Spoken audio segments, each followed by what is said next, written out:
మన subject regular సబ్జెక్టే.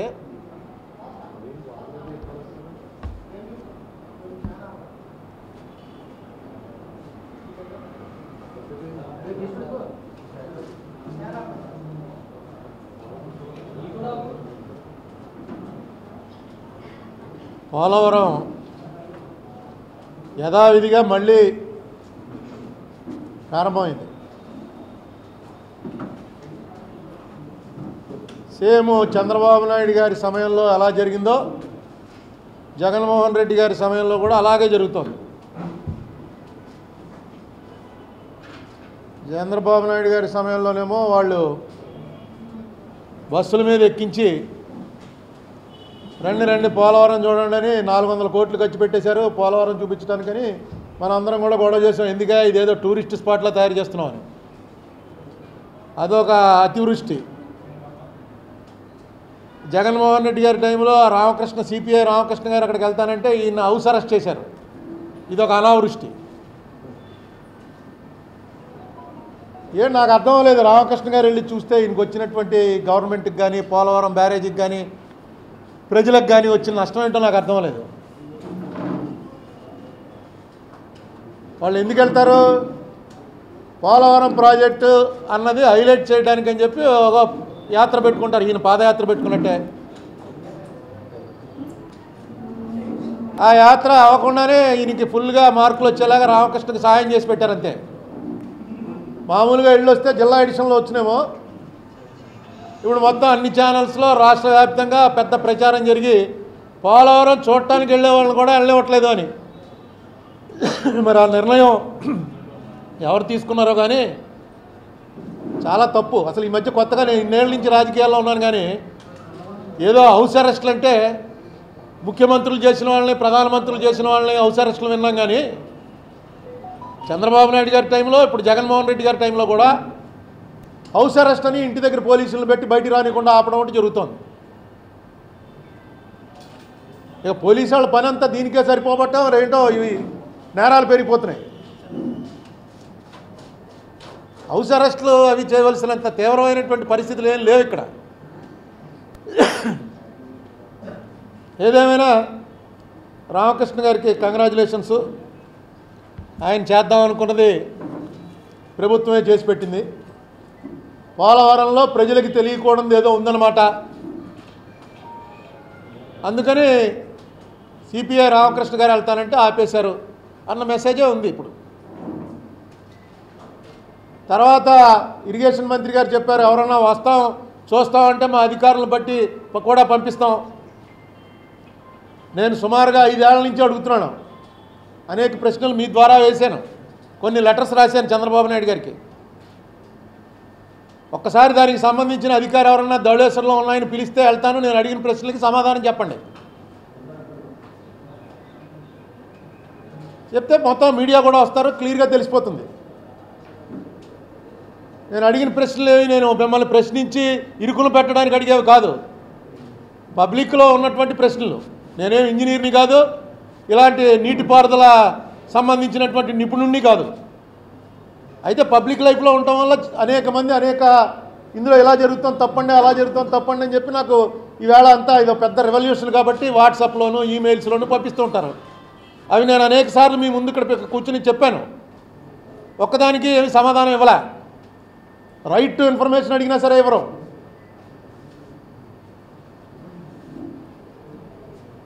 ఈ పరిస్థితుల్లో ఏంటి ఆ రోజునకి ఈ రోజుకి ఉన్న తేడా? అప్పుడు అడిగా, ఇప్పుడు మళ్ళీ అడుగుతున్నాను. ప్రభుత్వం వారు ఒక శ్వేతపత్రం ప్రకటించండి. నిన్న మొన్న చూశాను, ఆ ఇరిగేషన్ మంత్రి గారు పోలవరం విజిట్కి వచ్చినప్పుడు 2017 ఆ నోటు ఉంది, క్యాబినెట్ నోటు, అది బయట పెట్టండి అని టీడీపీ వాళ్ళని ఛాలెంజ్ చేశారు.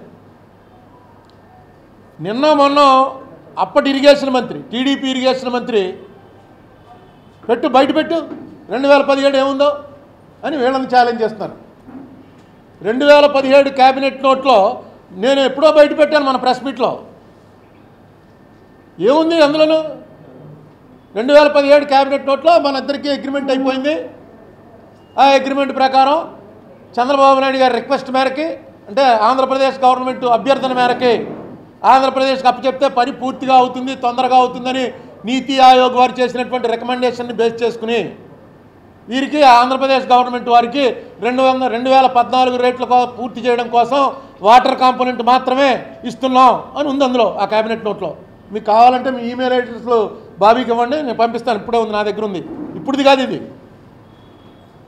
దీని గురించి అధికార పక్షం ప్రతిపక్షం అది బయట పెట్టినా అంటే బయట పెట్టు అని ఛాలెంజ్. బయట పెట్టడానికి ఏమీ లేదు. 1000 సార్లు మాట్లాడుకున్నాం మనం. చంద్రబాబు నాయుడు గారు వెళ్ళి మేము అడుగుతున్నాం మాకు ఇవ్వండి అని అన్నాడని వాళ్ళు అంటారు. చంద్రబాబు నాయుడు గారు అసెంబ్లీలో ఏమన్నాడంటే మేమేం అడగలేదు, వాళ్ళు ఇస్తే తీసుకున్నాం, మేము వెనక్కి ఇచ్చేస్తాం, కావాల్సి వస్తే మీరే పూర్తి చేయండి అని ఆయన అసెంబ్లీలో అన్నాడు.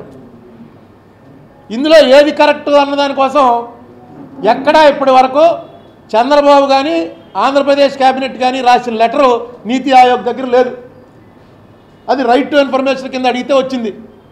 ఏ రకమైనటువంటి లెటరు లేదు. నీతి ఆయోగ్ వాళ్ళని అడిగితే వాళ్ళు ఏమంటారు, దీనివల్ల అల్లకల్లోలం అయిపోయి దేశ భద్రతకు ముప్పు వస్తుంది కాబట్టి మీకు ఈ ఇన్ఫర్మేషన్ ఇవ్వలేమని రాశారు. రాస్తే అడిగినటువంటి మనిషి అప్పీల్ చేశాడు. ఆ అప్పీల్ చేసినప్పుడు నీతి ఆయోగ్ దగ్గర నుంచి పేపర్లన్నీ అప్పీల్ చేసి ఆ కమిషనర్ తెప్పించి ఆయన ఇచ్చిన రిప్లై ఏంటంటే అలాంటి వ్యవహారం ఏమి ఇక్కడ లేదు,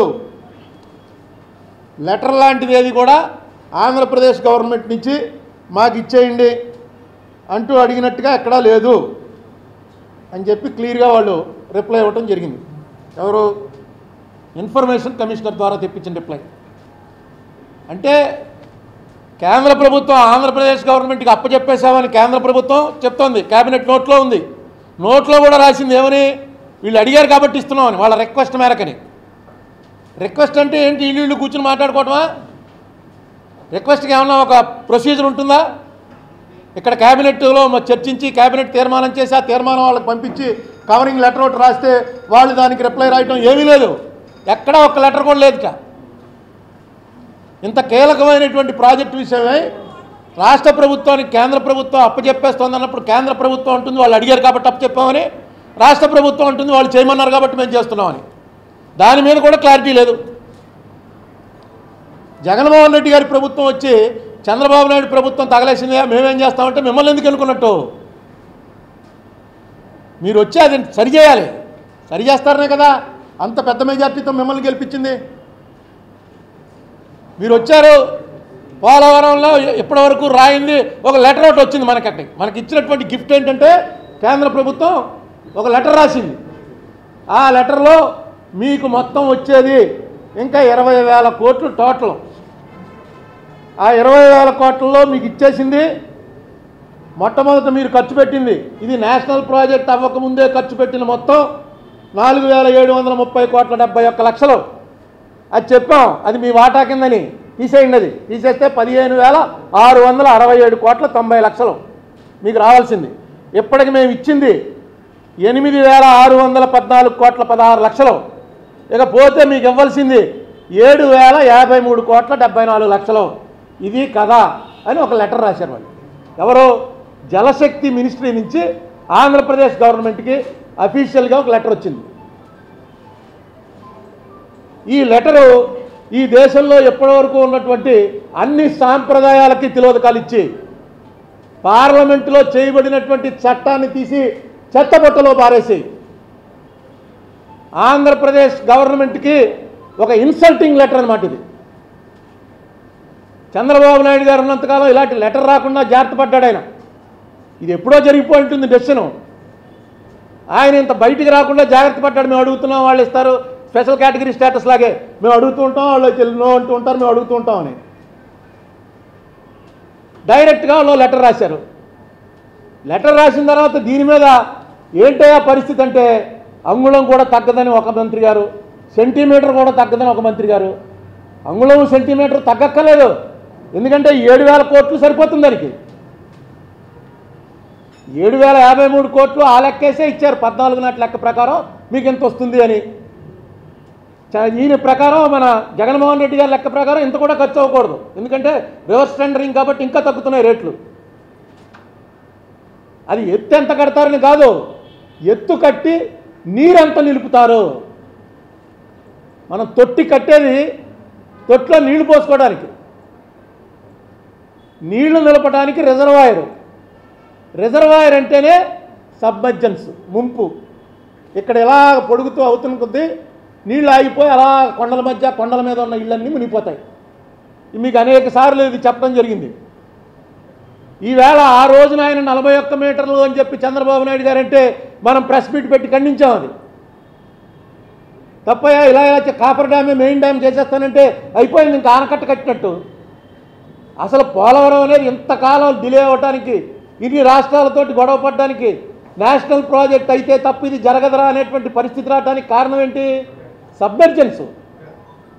ఆ ముంపు ప్రాంతాలు ఎక్కడెక్కడ ఉన్నాయంటే తెలంగాణలో ఉంది, ఛత్తీస్గఢ్లో ఉంది, ఒరిస్సాలో ఉంది, ఆంధ్రప్రదేశ్లో ఉంది. ఈ ముంపు ప్రాంతాల గురించే ఇది ఎన్నాళ్ళు డిలే అవుతూ వచ్చింది.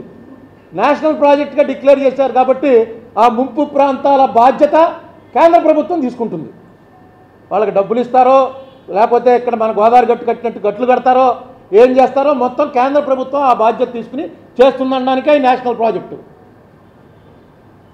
ఈవేళ మీరు ఎత్తు ఏమీ తగ్గదు. అసలు ఎత్తు ఎందుకు కట్టాలంత ఎత్తు?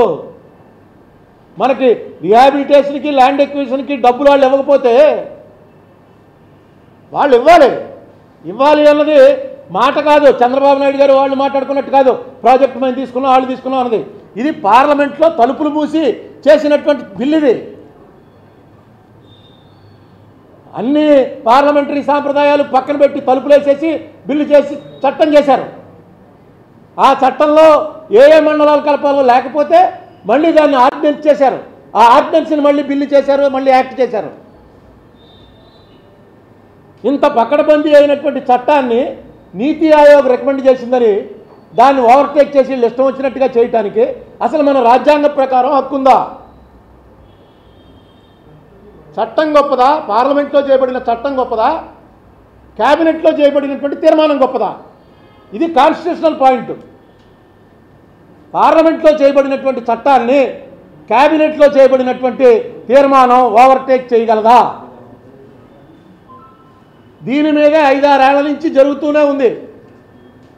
డాక్టర్ రామచంద్రరావు అనే కాంగ్రెస్ రాజ్యసభ మెంబర్ ఉన్నంతకాలం, పార్లమెంట్ జరుగుతున్నంతకాలం దీని మీద అన్ని రకాల క్వశ్చన్లు అన్ని రకాలు జరుగుతున్నాయి.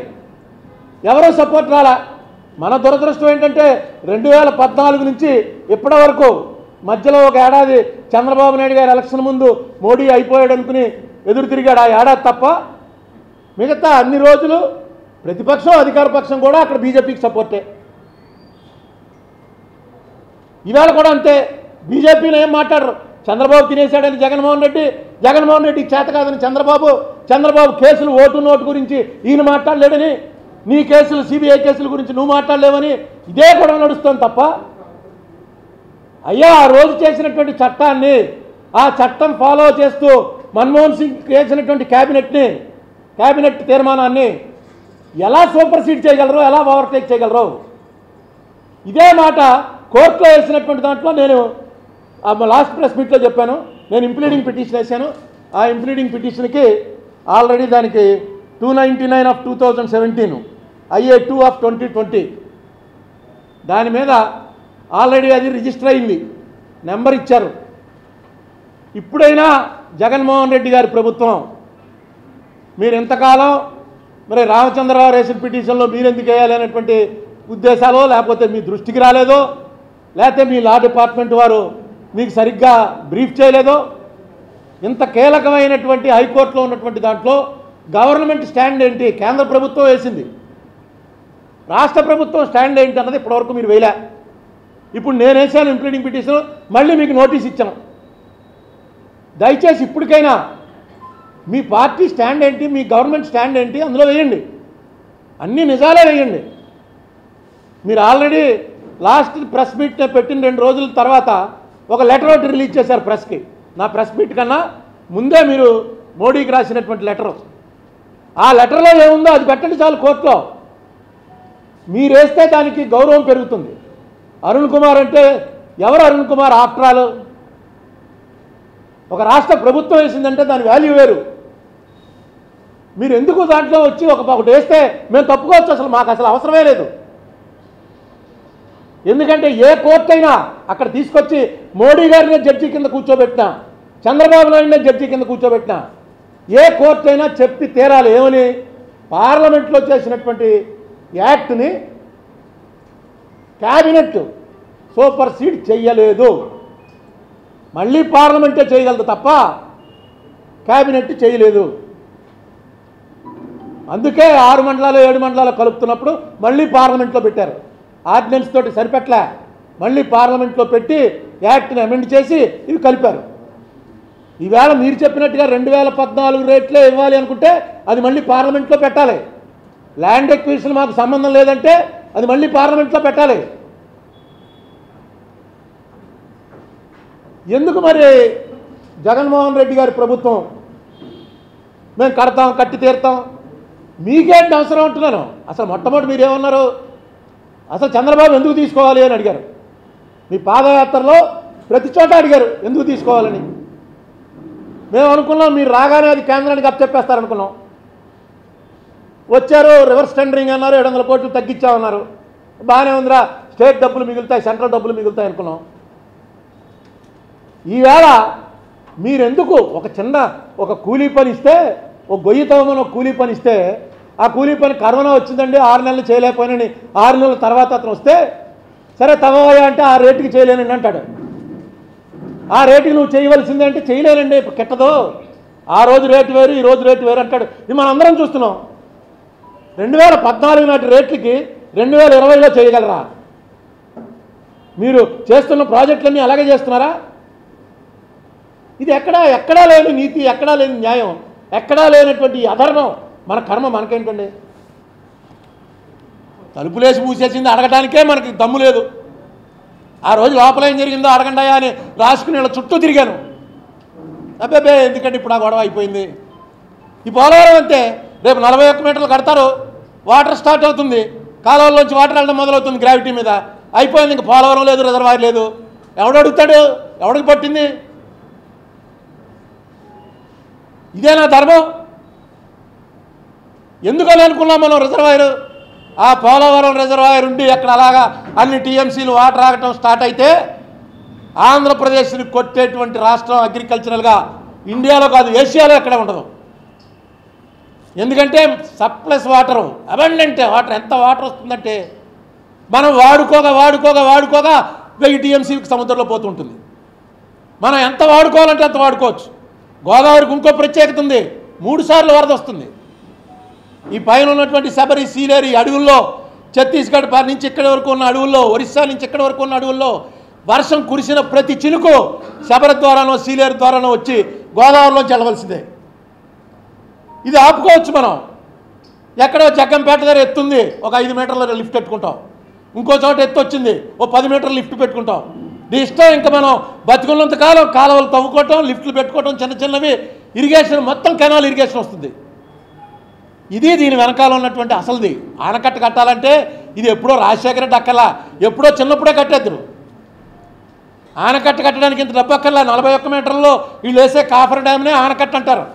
ఇప్పుడు మనకు ధవళేశ్వరం దగ్గర ఆనకట్ట ఉంది, కృష్ణా బ్యారేజ్ ఒక ఆనకట్ట. ఈ ఆనకట్టలు కట్టడానికి పెద్ద ఏముండదండి. అక్కడ కడతారు, ఫ్లడ్ వచ్చినప్పుడు వాటర్ ఇస్తుంది, ఫ్లడ్ లేనప్పుడు వాటర్ పోతుంది. ఫ్లడ్ వచ్చినప్పుడు మీద నుంచి మొత్తం వాటర్ పోతుంది. ఆ మీద నుంచి పోయే వాటర్ ఆపడం కోసమే రిజర్వాయర్ కోసమే సబ్మెర్జెన్స్ కోసమే డిలే. పవర్ ప్రాజెక్ట్ రాదు, ఎందుకంటే వాటర్ తిప్పడానికి కావాల్సినంత వాటర్ ఉంటేనే పవర్ ప్రాజెక్ట్ వస్తుంది. పవర్ ప్రాజెక్ట్ ఉంది కాబట్టి ఆ రోజున నవయోగ, ఈ రోజున మెగా వీళ్ళు పనిచేయడానికి వచ్చారు. పవర్ ప్రాజెక్ట్ లేదనేటప్పటికి వాళ్ళు ఏం చేస్తారో. ఇవన్నీ రాష్ట్ర ప్రభుత్వ అంతర్గత సమస్యలు. పబ్లిక్కి సంబంధించినంత వరకు మనకి చెప్పవలసింది ఏంటంటే, ఏం చేయబోతున్నారు మీరు ఎందుకు అసలు ప్రజలతో పంచుకోవడానికి ముందుకు రావట్లా? ప్రజలతో పంచుకోండి. ఇది జరుగుతోంది. మోడీ చేస్తున్న తప్ప రైటా చెప్పండి. మొన్న పీపీఏ వాళ్ళు ఏమో ఒకటి రాశారు, పెద్ద హెడ్లైన్స్ వచ్చాయి. పోలవరం ప్రాజెక్ట్ అథారిటీ వాళ్ళు రికమెండ్ చేశారట 47,000 కోట్లు ఇవ్వాల్సిందే, లేకపోతే పూర్తి అవుతుంది అని చేత అది వచ్చేస్తుంటారు. టెక్నికల్ అడ్వైజరీ కమిటీ వాళ్ళు రికమెండ్ చేశారు, సెంట్రల్ వాటర్ కమిషన్ వాళ్ళు రికమెండ్ చేశారు. జలశక్తి మంత్రి గారు పార్లమెంట్లో ఆన్సర్ చెప్తాడు 47,000 కోట్లు అవుతుంది. వాటన్నిటికన్నా పోలవరం ప్రాజెక్ట్ అథారిటీ గొప్పదా? నీకు అక్కడ ఉన్నటువంటి ఫైనాన్స్ వాళ్ళు ఆపారు. ఏమంటున్నారు వాళ్ళు? నీతి ఆయోగ్ రికమెండేషను నీతి ఆయోగ్ రికమెండేషన్ ఆ రోజునే మేము చెప్పాం, only water component, only irrigation component అని. అంటే ఇరిగేషన్ కాంపోనెంట్ అంటే ఆనకట్ట కట్టడం వరకే, మునిగిపోయే ముంపు ఇందులోకి రాదు. రాకుండా ఇంకా ఆనకట్ట ఏంటి? అసలు ముంపు ప్రాంతం అన్నదే రిజర్వాయర్. ఎక్కడైనా సరే ప్రపంచంలో ఎక్కడైనా రిజర్వాయర్ నీరు నిలబడితే అక్కడ ఉన్నటువంటి జనావాసాలన్నీ మునిగిపోతాయి.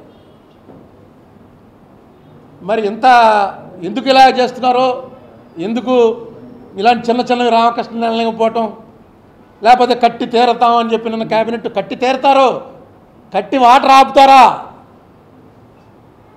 అడిగే క్వశ్చన్ అది. రిజర్వాయర్ ఉంటుందా? పవర్ ప్రాజెక్ట్ ఉంటుందా? డబ్బు కేంద్రం నుంచి తెస్తారా? ఆయన ఇవ్వకపోతే సార్ చంద్రబాబు నాయుడు గారు అన్నారు, వాళ్ళు ఇవ్వకపోతే మనమే కట్టుకుందాం. మనమే అంటే మనం హెరిటేజ్లు అవి అమ్మేసి ఏం కట్టరు. ఈయన సాక్షినో భారతీయ సిమెంట్సో అమ్మేసి ఈయన ఏం కట్టడు. మనం కట్టాలి. ఎందుకు కట్టాలి? అన్ని రకాలుగా తన్నులు తినేసి బయటకు వచ్చి పార్లమెంట్లో జగన్మోహన్ రెడ్డిని రానివ్వలేదు, నన్ను రానివ్వలేదు. ఇద్దరం ఒక చోట కూర్చున్నాం, తలుపులేసి. కనీసం క్యూరియాసిటీ ఉండద్దు. ఎందుకు ఆపేశారు? టీవీ టెలికాస్ట్ ఎందుకు ఆపేశారు? ఎందుకు తలుపులు మూసేశారు? మామూలు మీకైతే ఉండకపోవచ్చు, ఎందుకంటే మీరు అక్కడ లేరు కాబట్టి. మేము ఎంపీలు లోపల ఉండవలసిన వాళ్ళం. మా రాష్ట్రం బయట పెడతారా? పెట్టి చుట్టూతా వాటర్లు పెట్టారు. మేము బాత్రూమ్కి వెళ్దామని లేచినా సరే వాడు వచ్చి సార్ ఇటేపు వెళ్ళండి అని. రాజ్యసభ కేసు బాత్రూమ్ ఉంటుంది, అటు వెళ్ళండి. లోక్సభ కేసు బాత్రూమ్కి వెళ్ళడానికి లేదు. సస్పెండ్ అయిపోయిన వాడు ఈవేళ నేను అయిపోయిన ఎంపీని కూడా అవుటర్ లాబీలోకి వెళ్ళొచ్చు. ఆవేళ అవుటర్ లాబీ తలుపులు కూడా ఇస్తారు. ఇవన్నిటికీ నేను చెప్తే కాదు, జగన్మోహన్ రెడ్డి గారే సాక్షి. పక్కనే ఉన్నాడు, మేమంతా కలిసి కూర్చున్నాం 16 మంది. ఏంటి అన్యాయం? అది అడగరు. ఇంకొక విచిత్రమైన విషయం, ఈ రాష్ట్రం అంటే ఎంత లోకుగా ఉందంటే నిజంగా బాధ కలుగుతుందన్నమాట. నీతి ఆయోగ్ వాళ్ళు రాగానే ఒక డాక్యుమెంట్ తయారు చేశారు. ఆ డాక్యుమెంట్ పేరు ఏంటంటే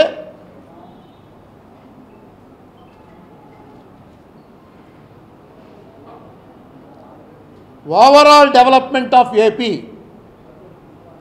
ఓవరాల్ డెవలప్మెంట్ ఆఫ్ ఏపీ అని నీతి ఆయోగ్ వాళ్ళు ఒక రికమెండేషన్స్ తోటి తయారు చేసి ప్రధానమంత్రికి పట్టుకెళ్ళి ఇచ్చారు. ప్రధానమంత్రి ఆఫీస్కి పంపించారు. ఇది మీ పేపర్లో కూడా వచ్చి ఉంటుంది. ఈ రిపోర్ట్లో ఏంటి, ఆంధ్రప్రదేశ్కి సంబంధించి ఏమేమి ఉన్నాయి మనకి? మెయిన్ 10 years క్యాపిటల్ ఒకటి, నెక్స్ట్ క్యాపిటల్కి ఫైనాన్స్ చేయడం ఒకటి, 50 కోట్లు చొప్పున ఉన్నది. ఆ రోజుకి ఇంకా 50 కోట్లు అని లేదు. కలహండి, బొలాంగీర్ కలహండి లాగా ఆ స్టేట్స్ అన్నిటికీ కూడా మనం ఫైనాన్స్ చేయాలన్నది ఒకటి. మెయిన్ అన్నిటికన్నా పోలవరం ప్రాజెక్ట్ అన్నది ఒకటి, స్పెషల్ కేటగిరీ స్టేటస్ ఒకటి. ఇవి మనకు విడదీస్తున్నప్పుడు తలుపులేసి నెత్తిమీ కొట్టి జల్లకాయ కొట్టి బయటికి గంటేసినందుకు ఇవి ఇస్తున్నాంరా అని చెప్పి పెట్టారు. వీటికి సంబంధించి నీతి ఆయోగ్ వాళ్ళు ఒక రిపోర్ట్ తయారు చేశారు. ఓవరాల్ డెవలప్మెంట్ ఆఫ్ ఏపీ అని ఒక రిపోర్ట్ ఇచ్చారు ప్రధానమంత్రికి. ఈ రిపోర్ట్ ఏంటో తెలుసుకుందామని చెప్పి ఈ ఎంపీ, మా కాంగ్రెస్ ఎంపీ ఉండే రామచంద్రరావు ఉన్నాడు కదా, నేను లెటర్ రాశాడు నీతి ఆయోగ్కి. ఏమన్నా రిపోర్ట్ కాపీ ఒకటి మాకు కూడా ఇవ్వండి అని. దానికి నీతి ఆయోగ్ వాళ్ళు ఏం చెప్పారంటే, మా దగ్గర ఒక్క కాపీయే మీరు తయారు చేసి ఆ కాపీ పట్టుకెళ్ళి ప్రధానమంత్రి ఆఫీస్లో ఇచ్చేసాం, మీ లెటర్ ప్రధానమంత్రి ఆఫీస్కి పంపిస్తున్నాం. ఎక్కడైనా మనం గవర్నమెంట్ తయారు చేసేటువంటి డాక్యుమెంట్ని ఒకే ఒక కాపీ తయారు చేసి సీక్రెట్గా పట్టుకెళ్ళి ప్రధానమంత్రికి ఇచ్చారంటే అది ఓవరాల్ డెవలప్మెంట్గా, ఓవరాల్ డిస్ట్రక్షన్ ఆఫ్ ఆంధ్రప్రదేశ్గా ఏమి రాశారు నీతి ఆయోగ్ వాళ్ళు? నీతి ఆయోగ్ అనేటువంటి ఒక పబ్లిక్కి సంబంధించినటువంటిది ఒక డాక్యుమెంట్ని ఎవరికి చూపించట? ప్రధానమంత్రికి ఇచ్చేసట. ఎవరికి ఇచ్చేసాం? ప్రధానమంత్రికి కాబట్టి అని కాదు చెప్పేది. తర్వాత ఒక రవికుమార్ అనే వ్యక్తి ఆర్టీఐ కింద అడిగాడు ఇదే ప్రశ్న. ఏమనంటే, ఉంది కదండి ఆ డాక్యుమెంట్ కాపీ నాకు ఇవ్వండి అని.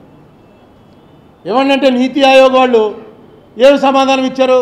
ప్రధానమంత్రికి ఇచ్చేసాం కాపీ అని రాజ్యసభ మెంబర్కి ఇచ్చిన సమాధానం ఇలా 8E ప్రకారం, section 8E of RTI act, దాని ప్రకారం ఏంటంటే, ఈ ఇన్ఫర్మేషన్ కనుక బయటికి వెళ్తే దేశం వల్ల కల్లోలం అయిపోయి విదేశాలు మన మీద దండెత్తేసి సర్వనాశనం అయిపోయే పరిస్థితులు ఉంటే దాన్ని వాళ్ళు ఆపేయచ్చు, ఇవ్వక్కలేదు అని చెప్పచ్చు. ఆ ప్రకారంగా నీతి ఆయోగ్ వారు మేము ఇవ్వక్కలేదు అని చెప్పి రిప్లై ఇచ్చారు, ఇవ్వము అని రిప్లై ఇచ్చారు. ఎందుకంటే ఇది బయటకు వచ్చిందంటే అల్లకల్లోలం అయిపోతుంది అని. అంటే బహుశా ఆంధ్రప్రదేశ్ వాళ్ళకి తెలిస్తే అల్లకల్లోలం అయిపోతుంది, ఇందులో ఏమి రాసాం, ఆంధ్రప్రదేశ్ని ఎలా కొట్టాలని రాసాం, అల్లకల్లోలం అయిపోతుంది వాళ్ళు అనుకున్నారు. కానీ ఇక్కడ ఏం అవ్వదు, ఆంధ్రప్రదేశ్లో ఏం అవ్వదని నీతి ఆయోగ్ దూరంగా ఉన్న వాళ్ళకి తెలియదు, మనకు తెలుసు. ఇక్కడ ఎవడో మాట్లాడటం, ఎవడన్నా లాగిపెట్టి లంపకాయ కొట్టినా ఎవడో చూడలేదు కదా అనుకునే, ఏం లేదండి ఇక్కడ దోమ వాలిందండి దాన్ని చంపించు ఆడినే నేనే కొట్టమన్నాను కొట్టాను. సరే, ఈ రవికుమార్ అన్నవాడు ఇంతటితో ఆగలా. ప్రధానమంత్రి ఆఫీస్కి వెళ్ళిపోయిందన్న రిప్లై చూసుకుని, ఎంపీకి ఇచ్చిన రిప్లై చూసుకుని ప్రధానమంత్రి ఆఫీస్కి పెట్టాడు. అయ్యా మీ దగ్గరికి పలానా ఇది వచ్చింది కదా, నీతి ఆయోగ్ వాళ్ళు ఇచ్చింది ఒక కాపీ మీ దగ్గర ఉందట, అది మాకు ఇవ్వగలరా అని అడిగారు. అడిగితే వాళ్ళు కూడా మేము ఇవ్వడం అంటూ వాళ్ళు ఏం చెప్పారు, అక్కడ ఉన్నటువంటి ఏ ఆఫీసర్ అయితే ఇవ్వాలో ఆ ఆఫీసర్ సాటిస్ఫై అవ్వాలట 8E ప్రకారం. ఏమని సాటిస్ఫై అవ్వాలి, ఇది ఇస్తే భూకంపాలు తుఫాన్లు అవి వచ్చి సర్వనాశనం అయిపోదు, రాష్ట్రం ఏమి దేశం ఏమి విదేశాల దాళ్ళు సేమ్ అలాంటిదే. ఆంధ్రప్రదేశ్ని ఎలా డెవలప్ చేయాలనేటువంటి డాక్యుమెంటు ఆంధ్రప్రదేశ్ ఎంపీకి ఎవరు, ఆర్టీఐ యాక్ట్ కింద ఎవరు, ఆంధ్రప్రదేశ్ గవర్నమెంట్కి అడిగే దమ్ము లేదు. మన రాష్ట్రాన్ని ఏం చేద్దామని నీతి ఆయోగ్ రికమెండ్ చేసిందయ్యా, 2014 ప్రైసులతో పూర్తి చేయాలని ఎలా రికమెండ్ చేశారు, ఏ ప్రాతిపదికన రికమెండ్ చేశారు, స్పెషల్ కేటగిరీ స్టేటస్ ఇవ్వద్దు అని ఎలా రికమెండ్ చేశారు, ఏ ప్యాకేజ్ ఇద్దామని చెప్పి రికమెండ్ చేశారు, మనకు తెలుసుకునే హక్కు లేదండి. కనీసం ఎంపీలో ఎమ్మెల్యేలో ఎవరో ఒకళ్ళు వెళ్ళి తెచ్చుకుని అది ఇవ్వండి అని తెచ్చుకోవాలి కదా. చంద్రబాబుకి చేత కాలేదు, జగన్మోహన్ రెడ్డి గారు తేవాలి కదా. అది తప్పు ఉంటే తప్పు చెప్పాలి కదా. ఇదేంటా, ఇది ఎక్కడ అన్యాయమా బాబు, ఇలా చేసి మోసం చేశారా చంద్రబాబు నాయుడు మీరు కలిసిపోయి, అప్పుడు తిట్టండి మీరు చంద్రబాబుని. ఎందుకంటే చంద్రబాబు ఆయన 4 ఏళ్ళు కలిసే ఉన్నారు. ఈవేళ మీరు వచ్చి ఒక రెక్టిఫై చేసినప్పుడు అన్నం అని అడుగుతుంటే ఆ పక్కింట్లో అడిగాడు, అమ్మా అన్నం పెట్టండి తల్లి అని, బాగా పో అంది. పో అంటే మన ఇంటి దగ్గరికి వచ్చాడు, అమ్మ అన్నం పెట్టండి తల్లి అంటే చూసేవాడు ఎలా పో అన్నాడు, బుద్ధి ఉందా వాడికి అసలు, హో అని మనం అనేటప్పుడు మనకు ఆ రైట్ ఎక్కడ వచ్చిందండి. మనం అన్నం పెడుతూ అప్పుడు అనొచ్చు, చూసావా ఇంత డబ్బు ఉంది, ఇంత మేడ కట్టుకున్నాడు, ఇంటి దగ్గరికి వస్తే ముచ్చాడికి అన్నం పెట్టడానికి కూడా వాడు చేయి రాలేదు, నీకున్న కోపం అంతా తీర్చుకోవచ్చు. కానీ నువ్వు చెప్పేది అదే, నువ్వు పైకెళ్ళంటూ ఈవేళ జగన్మోహన్ రెడ్డి గారు చంద్రబాబు నాయుడిని ఎప్పుడు తిట్టాలి, నువ్వు రెక్టిఫై చేయి దీన్ని. ఎందుకు నువ్వు ఏ రకంగా మీరు అన్ని కాన్స్టిట్యూషనల్ పాయింట్స్ ఇవేమి జగన్మోహన్ రెడ్డి గారు సొంతంగా వెళ్ళే అది పట్టుకుని గొడవ చేసి ఇప్పుడు ఈ మొత్తం అన్ని తొలగించేస్తున్నారు. ఇవి ఇలాంటివి ప్రతిదీ కోర్టుకు వెళ్ళడం, స్టేలు తెచ్చుకోవడం, గొడవ చేయడం ఇవేం కాదు, చాలా సింపుల్. పార్లమెంటు చేసింది కరెక్టా అది కరెక్టా అన్న దాని మీద చర్చ. ఎందుకు మరి మీరు తప్పుకుంటున్నారో అర్థం అవట్లేదు. ఇస్తారు వాళ్ళు 47,000 కోట్లు ఇస్తారా మనకి, స్పెషల్ కేటగిరీ స్టేటస్ అలాగే చెప్పారు. ఇంక వాళ్ళు అడుగుతూ ఉంటాం మనం సగం పని, వాడు ఎవడో అన్నట్ట ఎరా మొన్న వాడు 5,000 ఇస్తా అన్నాడు కదా ఇచ్చాడా అని, సగం పని అయిందని అన్నట్టు. ఏంటంటే వీడు అడిగట్ట సగం పని అయినట్టు, వాడు ఇవ్వలేదు, సగం పని అయినట్టుగా మనం అడగటం అయింది, అలా కూడా సగం లెక్కేస్తారు. ఎవరికి కావాలి అడగటం, మనకి రైట్ఫుల్ ఇది. పోనీ మీరేదో మనకు అందులో లేదో యాక్ట్లో లేదో ఇంకోటో తెచ్చారనుకోండి, అప్పుడు మనం చెప్పచ్చు ఇవేమి లేనివి నేను తీసుకొచ్చానయా, వాళ్ళని అడిగి వాళ్ళతో మంచి రిలేషన్ మెయింటైన్ చేసి నేను తేగలిగాను, నేను అందుకని గొడవ పెట్టుకోను మోడీ గవర్నమెంట్తో. ఇది గొడవ కూడా కాదు, ఇది ధర్మం అడగటం. ఇందాక నన్ను అమ్మా అని అడిగినట్టు, బాబు ఇస్తానన్నది ఇవయ్యా బాబు, చట్టాన్ని చేయవయ్యా బాబు, కాన్స్టిట్యూషన్ని నిలబెట్టవయ్యా బాబు అని అడగమంటున్నాను తప్ప ఎందుకేవో అని తొడగట్టక్కలా. ఖచ్చితంగా పార్లమెంట్లో వాళ్ళ పార్టీ వాళ్ళతో అసలు నువ్వు క్వశ్చన్ పెట్టి గొడవ మొదలెట్టిన రోజున వాళ్ళ పార్టీ వాళ్ళని చెప్తారు. ప్రతి రాష్ట్రంలో వచ్చేస్తుంది గొడవ. దాదాపు సగం రాష్ట్రాలు ప్రాంతీయ పార్టీలు పరిపాలిస్తున్నాయి. కేంద్రం ఈ రకంగా కాన్స్టిట్యూషన్ వ్యతిరేకంగా చేస్తామంటే వాళ్ళు ఒప్పుకోరు. ఆవేళ నేను లోపల పాస్ అవ్వదని చెప్తుంది కూడా అదే, ప్రాంతీయ పార్టీలు వాళ్ళు ఎవరో ఓటేయరు. ఆవేళ మీరు పెట్టిన బిల్లులో రాష్ట్రం నుంచి అసెంబ్లీ తిరస్కరించి పంపించింది అని కనుక పెట్టుంటే వాళ్ళందరూ లేచి వాకౌట్ చేసి బయటకు వచ్చేద్దరు. అసెంబ్లీ నుంచి వచ్చింది పెడుతున్నాం అంటే అర్థం ఏంటండి, అసెంబ్లీ నుంచి తీర్మానం వచ్చిందని అనుకుంటారు తప్ప అసెంబ్లీ నుంచి వ్యతిరేకత వచ్చిందని ఎవరు అనుకుంటారు. వాళ్ళకి ఏం తెలుస్తుంది మధ్యప్రదేశ్, ఉత్తరప్రదేశ్, రాజస్థాన్లో వాళ్ళకి, ఆంధ్రప్రదేశ్లో ఏం జరిగిందో సేమ్ అప్పుడు జరిగిన తప్పే అలా కంటిన్యూ. ఆ రోజున కాంగ్రెస్ ఏం చేసిందో బీజేపీతో కలిసి ఈరోజు ఎవరో లేకపోయినా బీజేపీ అదే పని చేస్తోంది. మీరు ఎందుకు అడగలేకపోతున్నారు నాలాంటి వాడు ఎవడని అడిగితే వీడికి ఇంకేం పని లేదండి, ఏముందండి పని, ముసలాడైపోయాడు అలా కూర్చుని ఏదో చెప్తూ ఉంటాడు. నిజమే, నాకు పని లేదు. ఈ పోలవరం నమ్మకం వచ్చిన రోజు నాకు ప్రెస్ మీట్ పెట్టవలసిన పనే లేదు. ఈ పోలవరం కనుక మీరు శ్వేతపత్రం ప్రకటించండి. ఒకటి చంద్రబాబు నాయుడు చేసిన తప్పులతో పాటు ఆ తప్పుల్ని మీరు ఎలా రెక్టిఫై చేయబోతున్నారో ప్రకటించండి. ఆ రోజున మీరు అడిగారుగా, నేను అడిగాను, పవన్ కళ్యాణ్ అడిగాడు, చంద్రబాబు ప్రకటించలా, చూసుకోండి వెబ్సైట్లో అన్నాడు. మీకు అందరికీ చూపించాను, వెబ్సైట్ ఇలా కొడితే ఏమీ రావట్లేదు, అక్కడ గుర్తుంది కదా, చూసుకోండి వెబ్సైట్లో అన్నారు, వెబ్సైట్లో ఏమీ లేదు. ఇంత దారుణంగా ఆంధ్రాని చేస్తున్నప్పుడు మీరు పెద్ద మెజార్టీతో వచ్చినటువంటి పాలకులు కొంచెం మీ మీద ఒకే ఒక నమ్మకం ఏంటంటే డిఫరెంట్గా ఉంటుందని. ప్రజలలో వచ్చినటువంటి ఒకే ఒక నమ్మకం, కుర్రాడరా రాజశేఖర రెడ్డి కొడుకు జగన్మోహన్ రెడ్డి, ఇతను డెఫినెట్గా 1,00,000 కోట్లు తినేశాడు అనేటువంటిది ప్రచారం ఎంత జరుగుతున్నా సరే ఇతను నువ్వు ఎప్పుడూ ఖండించలే. అది నువ్వు ఎక్కడా 1,00,000 కోట్ల విషయం ఎత్తలేదు నీ పాదయాత్రలో. నన్ను అన్యాయంగా జైల్లో పెట్టారని అన్నావు తప్ప వీళ్ళు 1,00,000 కోట్లు గొడవ చేసి బుక్కులేసి ప్యాంప్లెట్లేసి ఎలక్షనే దాని మీద నడిపారు. అయినా 51% ఓట్లు నీకు వేశారంటే ఏంటంటే అది నువ్వు వ్యాపారం ఏం చేసావో తర్వాత గొడవ. ఈవేళ నువ్వు డెఫినెట్గా పరిపాలిస్తావు, డెఫినెట్గా ఒక కొత్త మార్పు తీసుకొస్తావు అనేటువంటి ఉద్దేశంతో నీకు ఓట్లు వేశారు. ఆ మార్పు తీసుకొస్తున్నానని చెప్పు ప్రజలకి.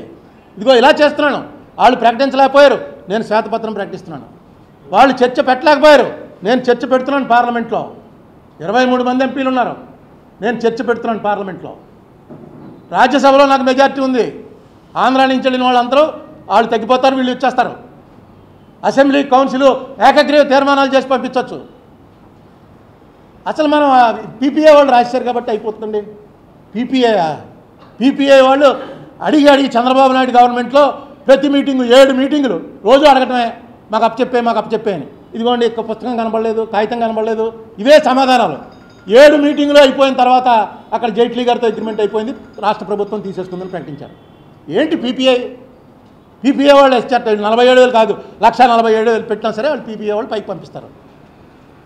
నీకు technical advisory committee, central water commission, ఈ 2 రికమెండ్ చేశాయి, దానికే దిక్కులేదు.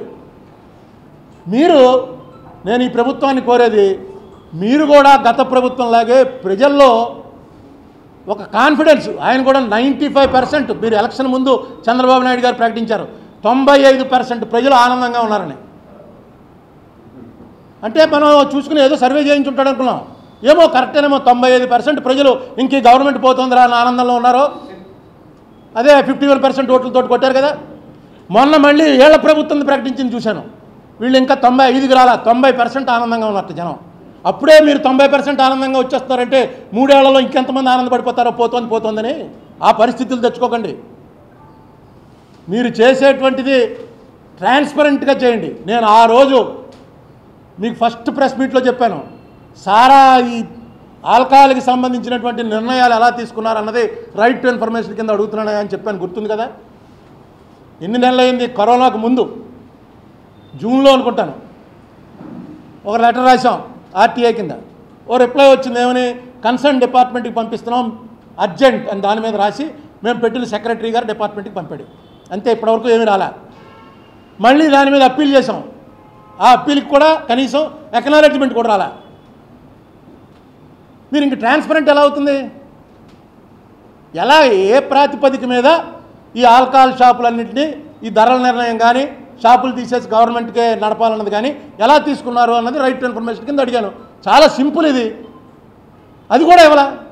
ఆ రోజే చెప్పాను, నీ ఇసుక పాలసీ తప్పు, నీ సారా పాలసీ తప్పని. సారా పాలసీ రేట్లు పెంచారు, తగ్గించారు, ఇసుకనేమో మార్చామంటున్నారు, ఇప్పటికి ఇంకా మారలేదనే వస్తుంది. ఇసుక కొనుక్కునేవాడు వాడికి ఇసుక దొరకట్లేదు. సరే, ఈ వరదలో ఎప్పుడూ లేనంత వాటర్ ఎంత ఉంది కాబట్టి రెక్టిఫై అవుతుందేమో అనుకుందాం. కానీ ఇది అలా కాదు, ఇది వేరే పార్టీ ఉంది, ఆ పార్టీతో కలిపి చేయవలసింది. తర్వాత నేను మీకు గుర్తుంటే ఉంటుంది, ఆ రోజున ప్రిన్సిపల్ సెక్రటరీ ఇరిగేషన్కి ఇక్కడ ఉన్నటువంటి చీఫ్ ఇంజనీర్ వెంకటేశ్వరరావు గారికి ఇద్దరికి కూడా ఒక నోటీస్ పంపాను. ఆ నోటీస్ ప్రకారం అసలు ఈ నిర్ణయాలన్నీ క్యాబినెట్ ఎస్ అంటే మీరు చేశారా, మీరు సొంతంగా చేశారా? అన్ని వరుసపెట్టి అన్ని నిర్ణయాలు అడిగాను, ఎలా చేసుకొచ్చారు? దానికి వాళ్ళు రిప్లై కూడా ఇవ్వలే. సరే కలపి మనకి ఏం చేస్తాం, ఏదో రాయగలం. కానీ కోర్టులో వేయాలంటే మళ్ళీ అమరావతికి వెళ్ళాలి, కోర్టులో వేయాలి, ఓపిక లేక వదిలేశాను. ఈవేళ మీ గవర్నమెంట్ దానికి రిప్లై ఇవ్వమనండి ప్రిన్సిపల్ సెక్రటరీని. దానికి అది డేటెడ్, ఏ రోజు డేటో కూడా చెప్తున్నాను. ప్రిన్సిపల్ 16/3/2018 నాడు, మార్చి 16, 2018 నాడు శశిభూషణ్ కుమార్ అనేటువంటి ప్రిన్సిపల్ సెక్రటరీకి, చీఫ్ ఇంజనీర్ ఇక్కడ వెంకటేశ్వరరావు గారికి, వీళ్ళిద్దరికీ కూడా నోటీసు పంపించాను. ఆ నోటీసులో మొత్తం క్లియర్గా అన్ని విషయాలు అడిగాను. ఆ నోటీస్ మీ టైంలోది కాదు. దానికి ఇప్పుడున్న దాస్ గారు ఉన్నారు ప్రిన్సిపల్ సెక్రటరీ, అదే వెంకటేశ్వరరావు గారు మీకు అడ్వైజర్గా ఉన్నారు. రిప్లై ఒకటి రాసి పంపించమనంటే 5 నిమిషాలు పని. మీకు గవర్నమెంట్కి టైం ఏం పట్టదండి, మనం అంటే ఎత్తుక్కోవాలి. మీకు ప్రతి డిపార్ట్మెంట్కి ప్లేడర్లు అందరూ రెడీగా ఉంటారు. ఓ రిప్లై పంపమనండి. అలాగే నేను హైకోర్టులో వేసి ఈ పోలవరం దాంట్లో ఏదైతే ఇంప్లీడ్ చేశానో దాంట్లో రిప్లై ఇవ్వమనండి. ఇదే జగన్మోహన్ రెడ్డి గారు కూర్చుని రాయక్కలేదు, వెయ్యవయ్యా రిప్లై అంటే అరగంటలో తయారు చేసి దానికి సంబంధించిన ప్లేడర్ ఒకటి వేసేస్తాడు. అన్ని ఫ్యాక్ట్సే కదా వేసేది. ఇందులో ఏమన్నా తిప్పాలన్నా, మడత పెట్టాలన్నా, పెద్ద ప్లేడర్ని పిలవాలన్నా అని అడగాలి. కానీ ఇదేమీ లేదు, ఓన్లీ ఫ్యాక్ట్సే. ఏముందో అది రాయండి. దానికి కూడా మీరు ముందుకు రావట్లే.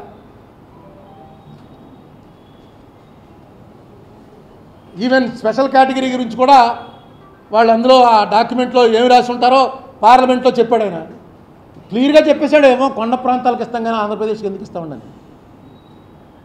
ఇంత గొడవ చేసి వెంకయ్యనాయుడు గారు పెద్ద లోపల వీరోచితంగా పోరాడి 5 ఏళ్ళు కాదు 10 ఏళ్ళు ఇస్తామని మేనిఫెస్టోలో పెట్టింది. రాజ్యసభలో రిప్లై ఏమి ఇచ్చాడంటే కొండ ప్రాంతాలకైతే ఇవ్వాలి. ఫైనాన్షియల్ వైబిలిటీ లేని ప్రాంతం, మంది ఫైనాన్షియల్ వైబిలిటీ లేని ప్రాంతమే. ఇక్కడ ఫైనాన్షియల్ వైబిలిటీ ఉన్నట్టుగానే వాళ్ళు లెక్కేసేస్తా. అంటే ఎంపీలకిను గవర్నమెంట్లో ఎమ్మెల్యేలకి ఫైనాన్షియల్ వైబిలిటీ ఉంటే రాష్ట్రం అంతా ఉన్నట్ట. వాళ్ళంతా పెద్ద కాంట్రాక్టర్లు, బాగా డబ్బు సంపాదించుకున్న వాళ్ళు అయితే రాష్ట్రం అంతా సంపాదించుకున్నట్ట. ఏ ప్రాతిపదిక మీద నిర్ణయాలు తీసుకున్నారో, ఏ ప్రాతిపదిక మీద స్టేట్ గవర్నమెంట్స్ యాక్సెప్ట్ చేస్తున్నాయి, ఇది అర్థం కావట్లేదు. ఇది మోసం అండి. ఇది అవుట్ రేట్గా మోసం చేయడం. ఒక రాష్ట్రానికి ఇంత అవుట్ రేట్గా మోసం జరుగుతుంటే అడగలేకపోయినప్పుడు ఇక ప్రభుత్వాలు ఎందుకు? ఎవరు అడగాలి? ప్రభుత్వాలు అడగాలి. ప్రభుత్వం పోనీ నేనేం చేయనా, వాడు వెనక్కి అవుతున్నాడు, వీడు వెనక్కి అవుతున్నాడు అన్నదానికి ఇప్పటివరకు ఆంధ్రప్రదేశ్ తర్వాత ఈ ప్రత్యేక ఆంధ్రప్రదేశ్, తెలంగాణతో కలిపి ఉన్న ఆంధ్రప్రదేశ్ అన్నీ లెక్కేయండి. ఇంత మెజార్టీతో వచ్చిన ప్రభుత్వం ఎప్పుడూ లేదు. ఇంత పబ్లిక్ మ్యాండేట్ ఉన్న ప్రభుత్వం ఎప్పుడూ లేదు. అయినా మీరు ఎందుకు అడగటానికే ఇది అవుతున్నారు? అడగటానికి ఇక్కడ ఉంటే సరిపోతుంది. అక్కడ ఎంపీ లేరంటే 22 మంది లోక్సభలో ఉన్నారు, రాజ్యసభలో కూడా ఇప్పుడు మెజార్టీ మీకు వచ్చేసారు. ఆంధ్రప్రదేశ్ నుంచి ఉన్న వాళ్ళు అత్యధిక రాజ్యసభే. ఏంటి ఎక్కడుంది? ఏంటి తెలుగుదేశం వాళ్ళు చెప్తున్నట్టుగా సిబిఐ కేసులకి దీనికి ఏమన్నా లింక్ ఉందా? వాళ్ళు నిత్యం అదే చెప్తున్నారు, ఈ సిబిఐ కేసుల వల్ల ఇతనేం మాట్లాడలేడని. ఎందుకు అది ప్రజలు నమ్మే పరిస్థితి తెచ్చుకుంటారు? ఎందుకు అడగలేకపోతున్నారు? పీపీఏ కాదు, పీపీఏ వల్ల ఏమీ జరగదు. టీఏసీ కూడా అయిపోయింది. రాజ్యసభలో మినిస్టర్ కూడా చెప్పేశాడు ఎంత అవ్వాలో. అందుకని ఫిగర్లో ఏమి అవ్వడం, కొత్త రికమెండేషన్ చేయగల ఎన్ని కోట్లుంటే ఇది పూర్తి అవుతుంది అన్నది అందరూ కూడా ఒప్పుకున్నదే.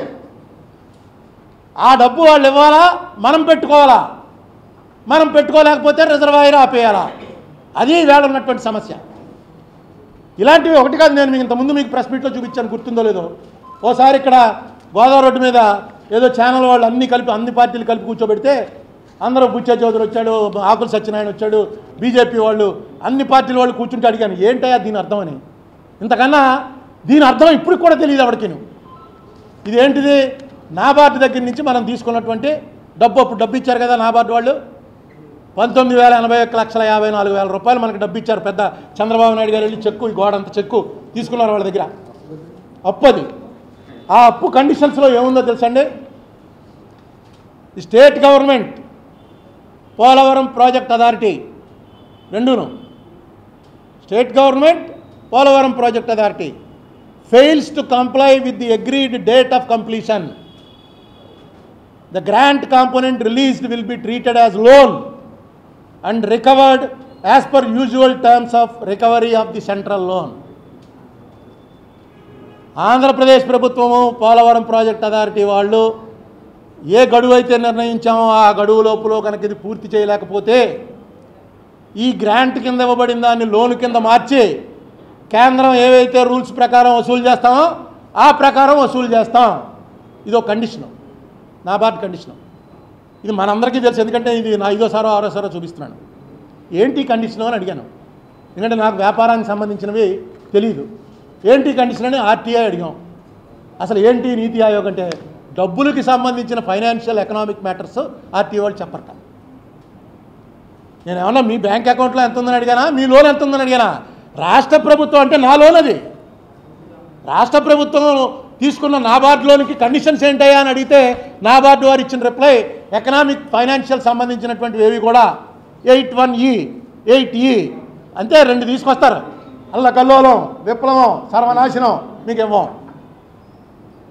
కనీసం రాష్ట్ర ప్రభుత్వం తెలుసుకోండి, ఇలాంటివి ఏమున్నాయో ఒకసారి కనుక్కోండి. దీని మీద ఎవరన్నా ఒక పెద్ద ఆఫీసర్ లా తెలిసిన వాళ్ళు, మీకు తెలిసిన సుప్రీంకోర్టు జడ్జీలు ఉన్నారు, హైకోర్టు జడ్జీలు ఉన్నారు, రిటైర్ అయిన జడ్జీలు ఉన్నారు, ఎవరినో ఒకరిని వేయండి. అఫీషియల్గా ఎక్కలేదు, అన్అఫీషియల్గానే వెళ్ళి ఫైల్స్ అన్నీ తెప్పించుకుని ఒకసారి చూడవయా ఎన్ని రకాల మతలబులు ఉన్నాయో ఇందులోను.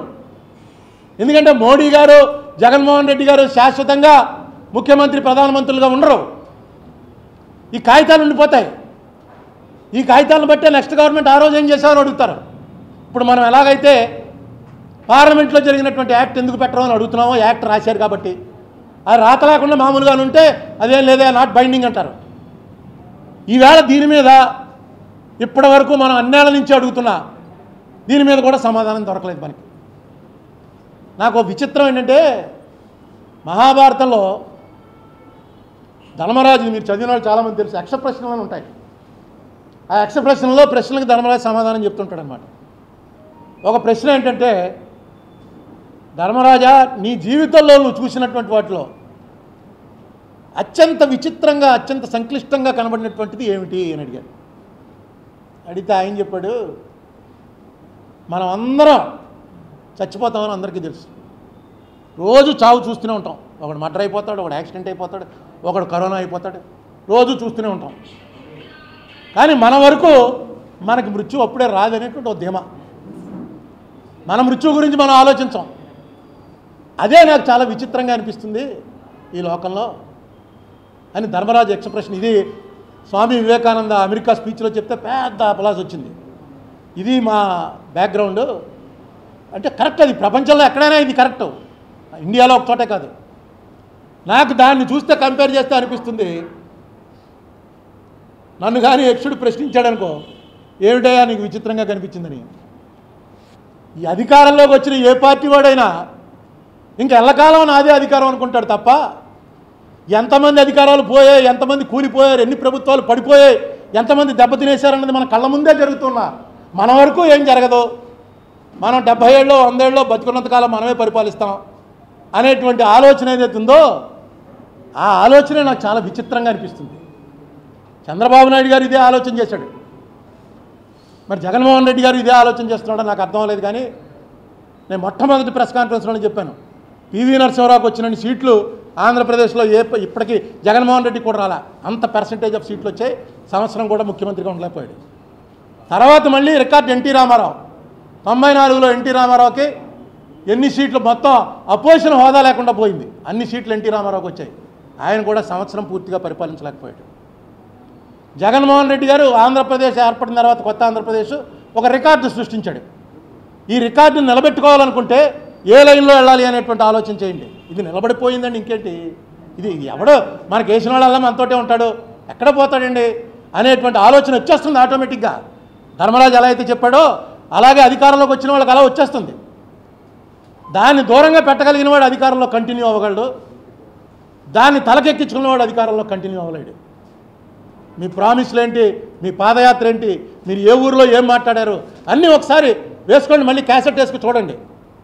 పోలవరం అనేది మీ main issue, special category status అనేది దానికన్నా మెయిన్ ఇష్యూ. ఈ 2 ఇష్యూల మీదే మీరు ఇంత మెజార్టీ సాధించగలిగారు. కారణం మీరు రాగానే వస్తాయని.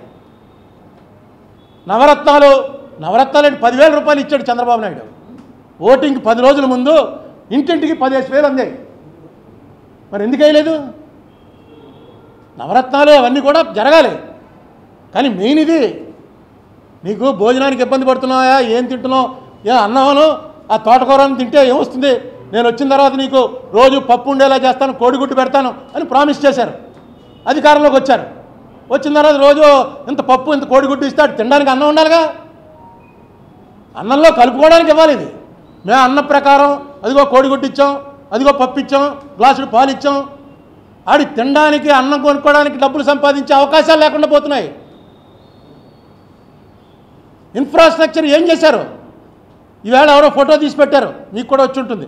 మన బ్రిడ్జి మీద, థర్డ్ బ్రిడ్జి మీద ఒక టెప్పర్ థర్డ్ బ్రిడ్జి మీద కూరుకుపోయి చూసారా? మీరు ఎవరు రాలేదా? వీడు తీస్తూనే ఉన్నాడు, అంటే తీస్తున్నవాడు పచ్చి బూతులు తిడుతున్నాడు. అందుకని చెప్పి అందరికీ చూపించలేను. తీస్తూనే ఉన్నాడు, అలా అలా టప్పని తిరగబడిపోయింది పెద్ద గొయ్యి బ్రిడ్జి మీద. ఇవన్నీ చిన్న చిన్న రిపేర్లు, వెంటనే చేయవలసినటువంటి రిపేర్లు. ఆ బ్రిడ్జి గ్యామన్ ఇండియా వాళ్ళు దేవాళ్ళ తీశారు. అది బ్యాంక్ వాళ్ళే రన్ చేస్తున్నారు. బ్యాంక్ వాళ్ళు వడ్డీ డబ్బుల కోసం వాళ్ళు రన్ చేస్తున్నారు. ఇప్పుడు నాకున్న ఇన్ఫర్మేషన్ ప్రకారం స్టేట్ గవర్నమెంట్ ఇమీడియట్గా దాని మీద రెస్పాండ్ అవ్వాలి. అది సెంట్రల్ గవర్నమెంట్ బాధ్యత అయినా రెస్పాండ్ అయ్యి ఇమీడియట్గా సెంట్రల్ గవర్నమెంట్ వాళ్ళకి తెలియజేయాలి. ఒకవేళ స్టేట్దే అయితే అది బ్రిడ్జి నాకు కరెక్ట్గా గుర్తులేదు, స్టేట్ వాళ్ళు యాక్షన్ తీసుకోవాలి. శాంక్షన్ అయితే వరకు ఇప్పుడు ముందు గోతులు పోడ్చడానికి 20 లక్షలు కూడా అవదు. తర్వాత దాన్ని పక్కా చేయడం టైం పడుతుంది. ఇలాంటి వర్షాలు అవి పడుతున్నప్పుడు ఆ బ్రిడ్జి లైఫ్ పోతుంది. ముందు వెళ్ళి కంకర కొట్టడం, దాని మీద మట్టి కొట్టడం, అదే ఇన్ని లారీలు వెళ్తుంటే అదే అవుతుంది. ఇంకా మళ్ళీ దిగుతుంది, మళ్ళీ ఇంకోసారి కొట్టండి. ప్రస్తుతం వర్షాలు తగ్గిన తర్వాత దాన్ని ఏం చేయాలి, తారు వేయాలా, సిమెంట్ వేయాలా, ఏం చేయాలి, అవన్నీ తర్వాత చేయొచ్చు. యుద్ధ ప్రాతిపదిక మీద చేయవలసినటువంటి వదిలేయటం వల్ల ఇది ఎంత డ్యామేజింగ్ తీసి మొత్తం ఇప్పుడు సోషల్ మీడియా ఇంత దారుణంగా మన కళ్ళు ఎదురకుండా అలా టెప్పర్ తిరగబడిపోయింది. అసలు టెప్పర్ అంటే సింపుల్గా అన్లోడ్ చేస్తే బయటకు వచ్చేసాను. లోడ్ టెప్పర్ అనుకుంటా, అది లోపల దిగిపోయింది. వాడు ధీమాగా, ఎందుకంటే అది పెద్ద బ్రిడ్జి, మామూలుది అయితే ఊబేమో లాగేస్తేమో అని భయపడతారు. పెద్ద బ్రిడ్జి కదా అని లాగాడు, ఇటు తిప్పాడు, అటు తిప్పాడు, ఇటు తిప్పాడు, తిరగబడిపోయింది. చేత ఇదిగోండి ఇవన్నీ రైట్ టు ఇన్ఫర్మేషన్ మీద తెప్పించినవి. నీతి ఆయోగ్ వాళ్ళు, నాబార్డు వాళ్ళు అసలు ఆంధ్రప్రదేశ్ నుంచి ఏదైనా వస్తే అలా తీసి పక్కన మారేస్తున్నారు. వీళ్ళకి ఏం అవ్వక్కర్లేదని. ఆంధ్రప్రదేశ్ గవర్నమెంటు పెద్దేమి ఏముందండి, మెజార్టీ మాదే అన్న పద్ధతిలో వాళ్ళు ఉన్నారు. అందుకని నేను కోరేది జగన్మోహన్ రెడ్డి గారి ప్రభుత్వాన్ని, నెంబర్ 1 పోలవరం ఈవేళ పరిస్థితి ఏంటి అన్న దాని మీద ఒక శ్వేతపత్రం ప్రకటించండి. 2014 నుంచి ఇవాళ వరకు ఎప్పుడెప్పుడు ఏం జరిగాయి అన్నది. అందులో మీరేమీ చంద్రబాబు పేరు ఎత్తక్కర్లేదు, ఆ గవర్నమెంట్ ఎత్తక్కర్లేదు, ఏ గవర్నమెంట్లో ఏం జరిగిందో అంతే క్లియర్గా చెప్పండి. తర్వాత ఈ ఇరిగేషన్ మినిస్టర్, ఆ ఇరిగేషన్ మినిస్టర్ 2017 బయట పెట్టుంటున్నారు. అది నా దగ్గర ఉంది. మీరు బయట పెట్టలేకపోతే నాకు చెప్పండి, నేను మీకు పంపిస్తాను. మీడియా మీరు ఎవరెవరు కావాలో ఈమెయిల్ ఐడీలు బాబీకి ఇవ్వండి, మీకు పంపిస్తాను. అది మన దగ్గర ఎప్పుడో ఉంది, ఎప్పుడో చూపించాను మీకు. అందులో క్లియర్గా ఏం చెప్పారంటే రాష్ట్ర ప్రభుత్వం అడిగింది కాబట్టి ఇచ్చాము, 2014 రేట్లు మించి 1 పైసా ఏమో, అది కూడా ఇరిగేషన్ కాంపోనెంటే అని చెప్పి క్లియర్గా ఇచ్చారు. ఇంకొకటి నేను వేసినటువంటి ఏదైతే కోర్టులో ఇంప్లీడింగ్ పిటిషన్ వేసానో కనీసం ఆ పిటిషన్కి మీరు ఒక రిప్లై తయారు చేసి వేయించండి, తప్పేం లేదు. అది మీకు గవర్నమెంట్కి ఫేవరబుల్గా ఇస్తుంది.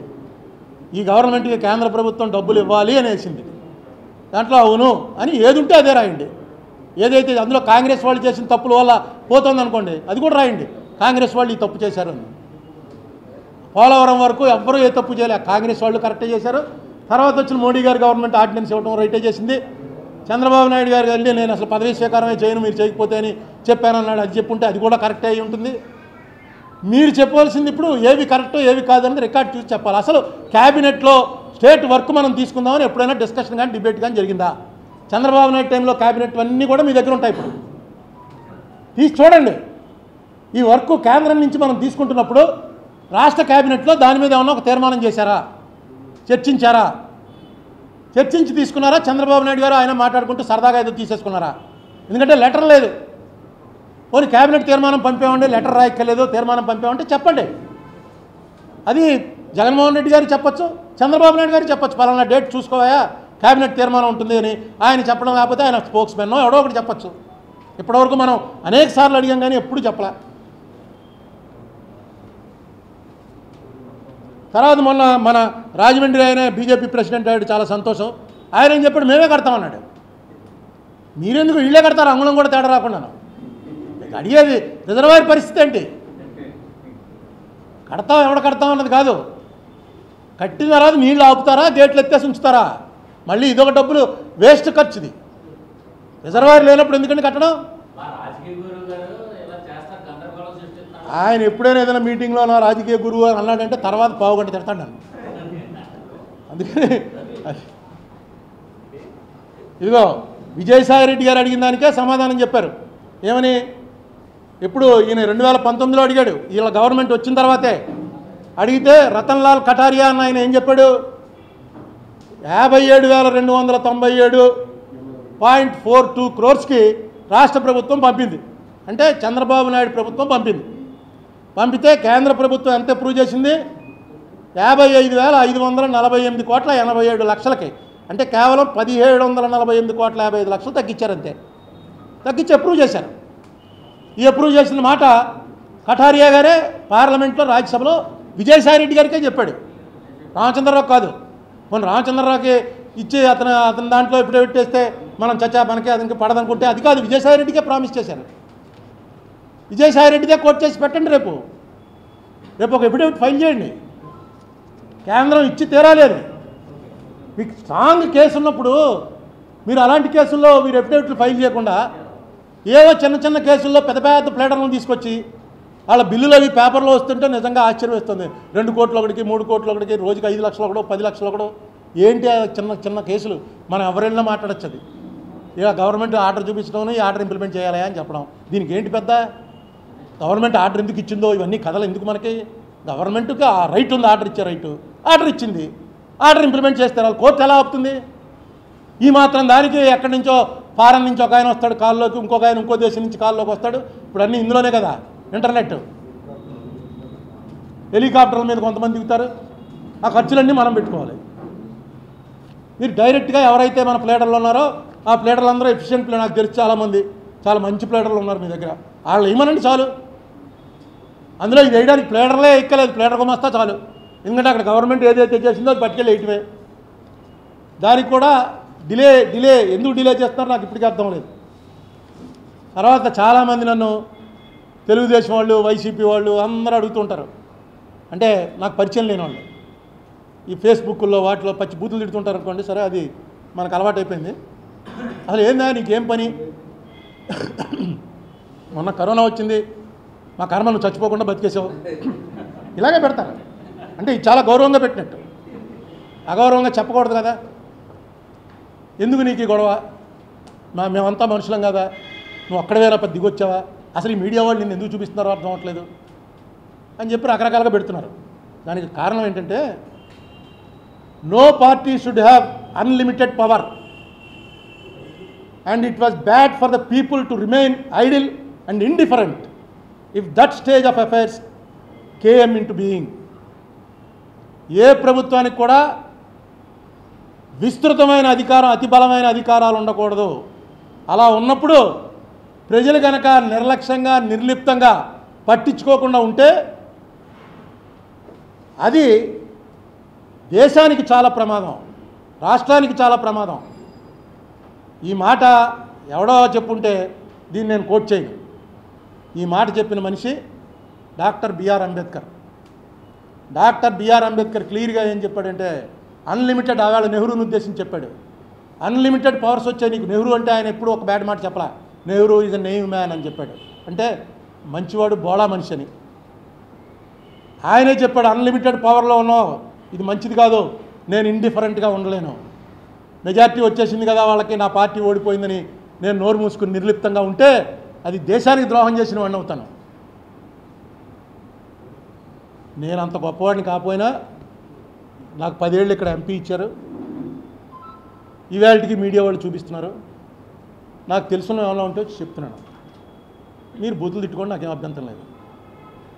నేను ఇలా చెప్తూనే ఉంటాను. నా పని అపోజిషన్ పనే. నేను జగన్మోహన్ రెడ్డిని పొగుడుతూ మాట్లాడినా. నేను ఈ ముఖ్యమంత్రిని పొగుడుతూ మాట్లాడినా. జగన్మోహన్ రెడ్డి అంటే రాజశేఖర రెడ్డి. మొన్న ఎవరో అన్నారు జగన్మోహన్ రెడ్డి నువ్వు అంటున్నావు అని. పొరపాటు అయింది. ముఖ్యమంత్రి గారు, ఈ ముఖ్యమంత్రి గారిని పొగుడుతూ మాట్లాడాల్సిన అవసరం నాకు లేదు. మీకు చాలా మెషినరీ ఉంది, మెన్ ఉన్నారు, మీ జనము, మీ ఎమ్మెల్యేలు, మీ మంత్రులు, మీరు వాళ్ళంతా పొగుడుతారు. నేను చంద్రబాబు నాయుడు గారిని కూడా ఎప్పుడు పొగుడుతూ మాట్లాడలేదు. ఎందుకంటే చంద్రబాబు నాయుడు గారు అప్పుడు సీఎం, ఇప్పుడు జగన్మోహన్ రెడ్డి గారు సీఎం. ఈ ప్రభుత్వం ఏమైనా తప్పులు చేసినట్టుగా కనబడితేనే నేను ప్రెస్ మీట్ పెడతాను. ఆ తప్పుల విషయమే మాట్లాడతాను నేను. నన్ను మీరు ఎన్ని బూతులు తిట్టినా నా పని ఇదే. చూపించడం మానేయండి, ఆటోమేటిక్గా నేను కూడా నాకు విసిగేస్తుంది కదా, ఎవడో చూస్తున్నాడని మాట్లాడమే తప్ప ఎవడో చూడటం లేదా అంటే నేను మానేస్తాను. పెద్ద దీనివల్ల నాకు వచ్చే రిటర్న్స్ ఏం లేవు, నాకు వచ్చేటువంటి బెనిఫిట్స్ ఏం లేవు. నన్ను చంద్రబాబు నాయుడు గారి ప్రభుత్వం ఏ రోజు పట్టించుకోవాలా, ఏ రోజు నేను పెట్టిన లెటర్స్కి రిప్లైలు ఇవ్వాలా. ఏమి ఒక్కసారి మాత్రం నేను అడిగితే ఆయన మీట్ అయ్యాడు. చంద్రబాబు నాయుడు గారు పిలిచాడని చాలా పేపర్లో రాశారు, అది పొరపాటు. నేను చంద్రబాబు నాయుడు గారిని కలుస్తానని అడగలేదు, కానీ ప్రభుత్వంలో ఎవరికైనా సరే ఎక్స్ప్లెయిన్ చేస్తాను ఈ బిల్లు పాస్ అవ్వలేదని. ఎవరన్నా ప్రభుత్వం తరఫున మీరు వస్తే చూపిస్తాను, నా దగ్గర ఉన్న రికార్డు ఇప్పటికీ ఉందా రికార్డు చూపిస్తాను అని చెప్పినప్పుడు చంద్రబాబు నాయుడు గారి ఆఫీస్ నుంచి మీరు వచ్చి సీఎం గారిని కలిసి ఎక్స్ప్లెయిన్ చేయొచ్చు కదా, ఆయనే అంటే ఆయన చెప్పారా మీరు చెప్తున్నారా అని అడిగాను. అంటే మీరు వస్తానంటే ఆయనకి చెప్తామండి మేము అన్నారు. నేను వస్తానని ఆల్రెడీ ప్రెస్ మీట్లోనే చెప్పాను కదండి, ఎవరు పిలిచినా వస్తాను నేను, ఆయన రాక్కలేదు, మీ ఆఫీస్లో ఎవరైనా వస్తానని. నేను వెళ్ళేటప్పటికి అక్కడ సతీష్ చంద్ర గారు ఉన్నారు, బహుశా ఆయన్ని డిప్యూట్ చేశాడేమో అని సతీష్ చంద్ర గారికి మొత్తం ఎక్స్ప్లెయిన్ చేసి, ఆయన ఊర్లో లేరు, గుంటూరులో మీటింగ్లో ఉన్నాడు ఆయన. నేను వచ్చేస్తుంటే సతీష్ చంద్ర గారు ఆఫ్ చేసి ఇప్పుడే వైర్లెస్లో వచ్చిందండి, మిమ్మల్ని ఎక్కడే ఉండమన్నారు, వర్షం వల్ల హెలికాప్టర్ టేకాఫ్ అవ్వలేదు, కారులో వచ్చేస్తున్నారు సీఎం గారు, అరుణ్ కుమార్ని అక్కడే ఉంచండి అని చెప్పారు, ఉండండి మీరు అని అడిగారు. సీఎం గారు మాట్లాడతారన్నారు, ఉన్నాను, మాట్లాడాను. ఆయన నేను కన్విన్స్ అయ్యాడు అనుకున్నాను. తర్వాత నేను అడిగింది జరగలేదు. తర్వాత ఆయన గవర్నమెంట్ పోయింది.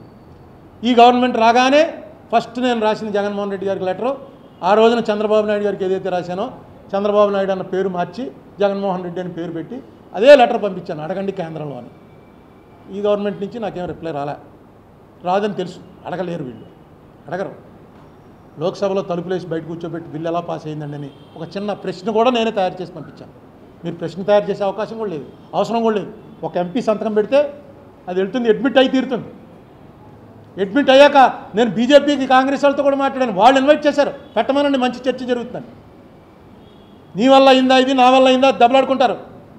దానికి కూడా ఇష్టపడాలి, ఎందుకంటే ఎవరిని హ్యూమిలియేట్ చేయటం మనకు అనవసరం అనేటువంటి ఉద్దేశంలోనే రెండు ప్రభుత్వాలు నడుస్తున్నాయి. కానీ ఇది పబ్లిక్కి సంబంధించిన ఇష్యూ. నేను ఎప్పుడైనా ఎవడైనా అడిగేవాడు, మూడో రాష్ట్రంలో మొన్న రామకృష్ణ గారు ఫోన్ చేశారు, ఇక్కడ ఉన్నాడంటే ఎక్కడో హోటల్లో ఆయన ఇది డిటైన్ చేశారని తెలిసే ఆయనతో మాట్లాడినప్పుడు ఏమన్నా సిపిఐ వాళ్ళ చేత పెట్టిద్దామా అని అడిగాను. నేను ఎప్పుడో చెప్పాను కదా పెట్టిద్దామని. నాకేంటంటే మన రాష్ట్రానికి సంబంధించింది మన రాష్ట్రం వాడు ఎవడన్నా పెడితే బాగుంటుంది, కానీ ఎవడో కేరళ వాడో బెంగాల్ వాడో వచ్చి ఆంధ్రప్రదేశ్ గురించి క్వశ్చన్ వేసి ఆంధ్రప్రదేశ్కి అన్యాయం జరుగుతుందని నాకు ఎందుకో ఇంకా దానికి మౌల్డ్ అవ్వలేకపోయింది.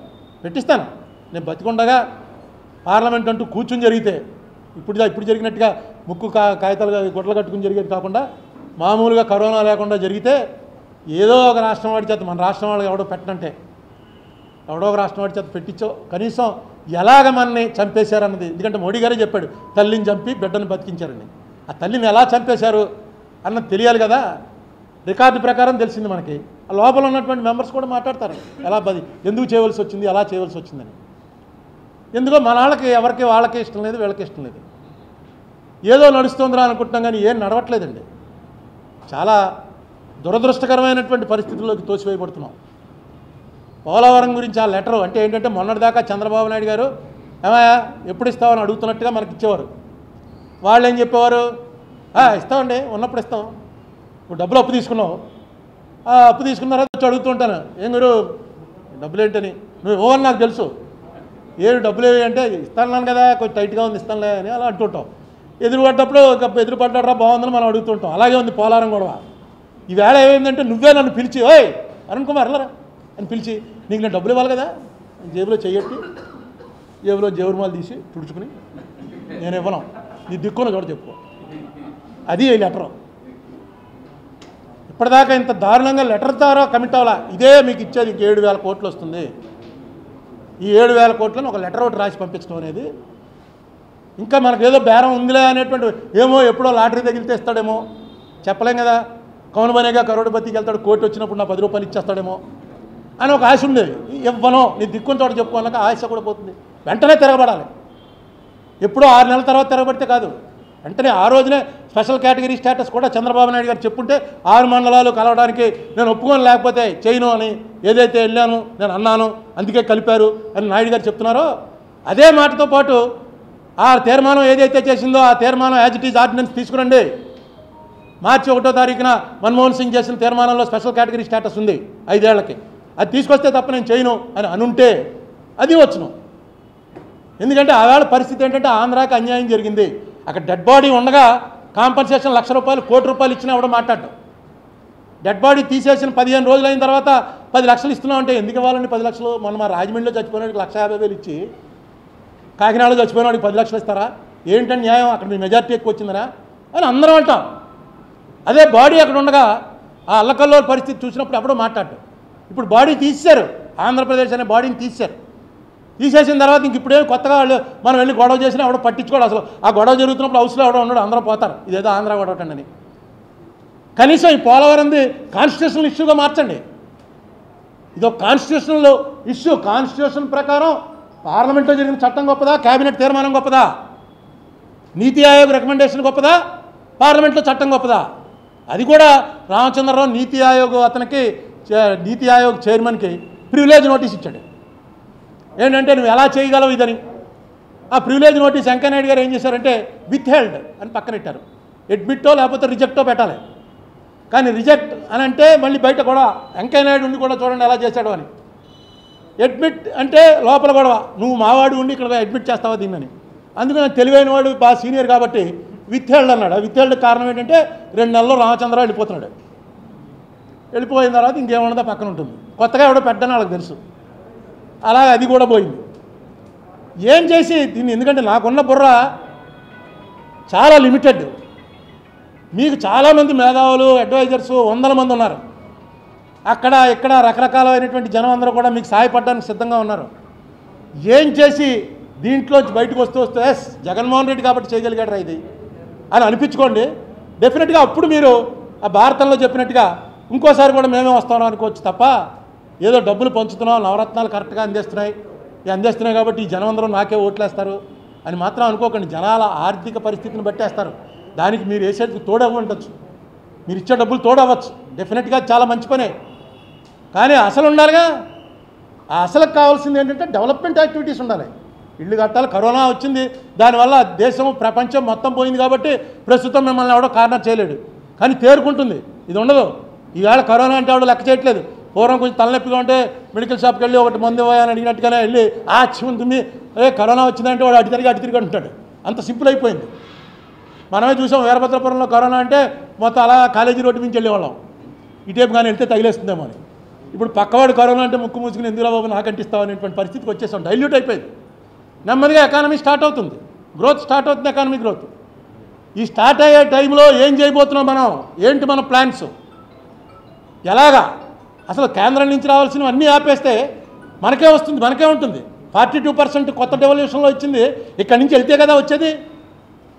32, 42 చేశారు. 100 రూపాయలు ఇక్కడి నుంచి వెళ్తే 42 రూపాయలు ఇస్తారు. ఇక్కడి నుంచి 10 రూపాయలు కూడా వెళ్ళకపోతే ఇక్కడి నుంచి వెళ్ళాలంటే ఏం చేయాలి? ఈ ఆలోచన చేయండి. దీంట్లో ఫస్ట్ టాప్ మోస్ట్ ప్రయారిటీ ఇవ్వాల్సింది పోలవరంకి. ఈ పోలవరం మీద మీరు చేసేటువంటి ప్రతి చర్యకి ఈ రాష్ట్రంలో అందరూ పైకి మాట్లాడినా ఇంక్లూడింగ్ టీడీపీ వాళ్ళు కూడా మీకు ఫుల్ సపోర్ట్ ఉంటారు. ఉండకపోతే వాళ్ళు ప్రజల ముందుకు వెళ్ళలేరు. ఖచ్చితంగా మీరు రేపు పార్లమెంట్లో మొదలెట్టారనుకోండి, టీడీపీకి 3 ఉన్నారు, వాళ్ళు 3 కూడా మీ తరఫునే మాట్లాడాలి. రాజ్యసభలో ఉన్న వాళ్ళు మీ తరఫునే మాట్లాడాలి. అవకాశాన్ని మీరు తీసి అందిపుచ్చుకుని సక్సెస్ఫుల్గా ఇందులోంచి ఒక ఆంధ్రాలో గవర్నమెంట్ ఇంకా మనం we cannot take it for granted, వీళ్ళు తిరగబడతారు అనేటువంటి ఒక ఇంప్రెషన్ ఇవ్వండి, తెచ్చుకో.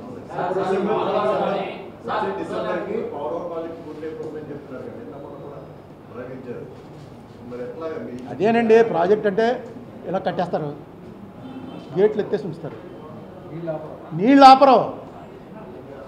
ఇప్పుడు 41 మీటర్స్ అన్నారు. ది సేమ్ చంద్రబాబు నాయుడు గారు అంటే మనం ఎంత గొడవ చేసాం. ఇంకా 41 మీటర్స్ అయితే అయిపోయినట్టే. డ్యామ్ ఇప్పుడు ఇందులో 2 ఉన్నాయి. మనం ఇలా కట్టడం అన్నది ఆ 7,000 కోట్లు ఇస్తామన్నారు, చాలు. అది జగన్మోహన్ రెడ్డి గారి లెక్క ప్రకారం అయితే అందులో ఇంకా మిగులుతాయి. రివర్స్ టెండరింగ్ లెక్కలో ఇవి చేస్తే 1000 కోట్లు మిగులుతాయి.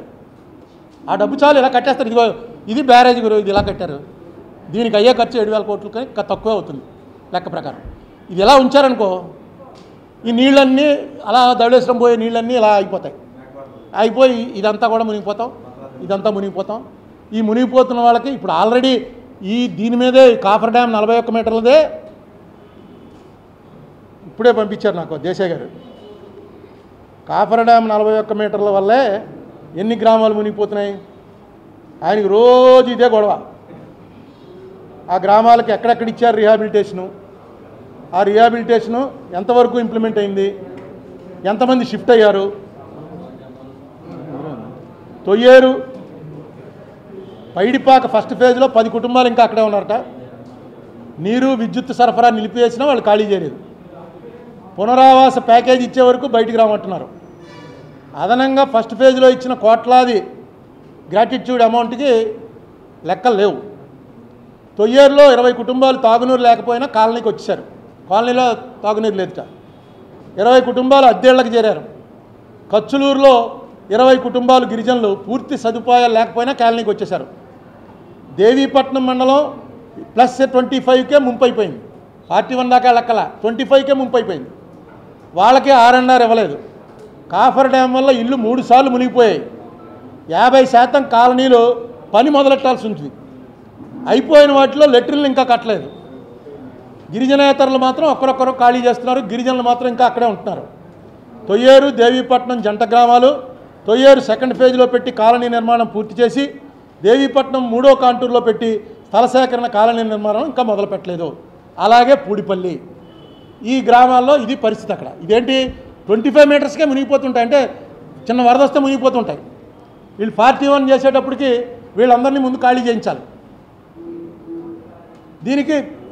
దీంట్లోనే మీరు మీడియాలో మాట్లాడుతున్నటువంటి మాటలకు తగ్గట్టుగా అక్కడ పని జరుగుతూ ఉండాలి.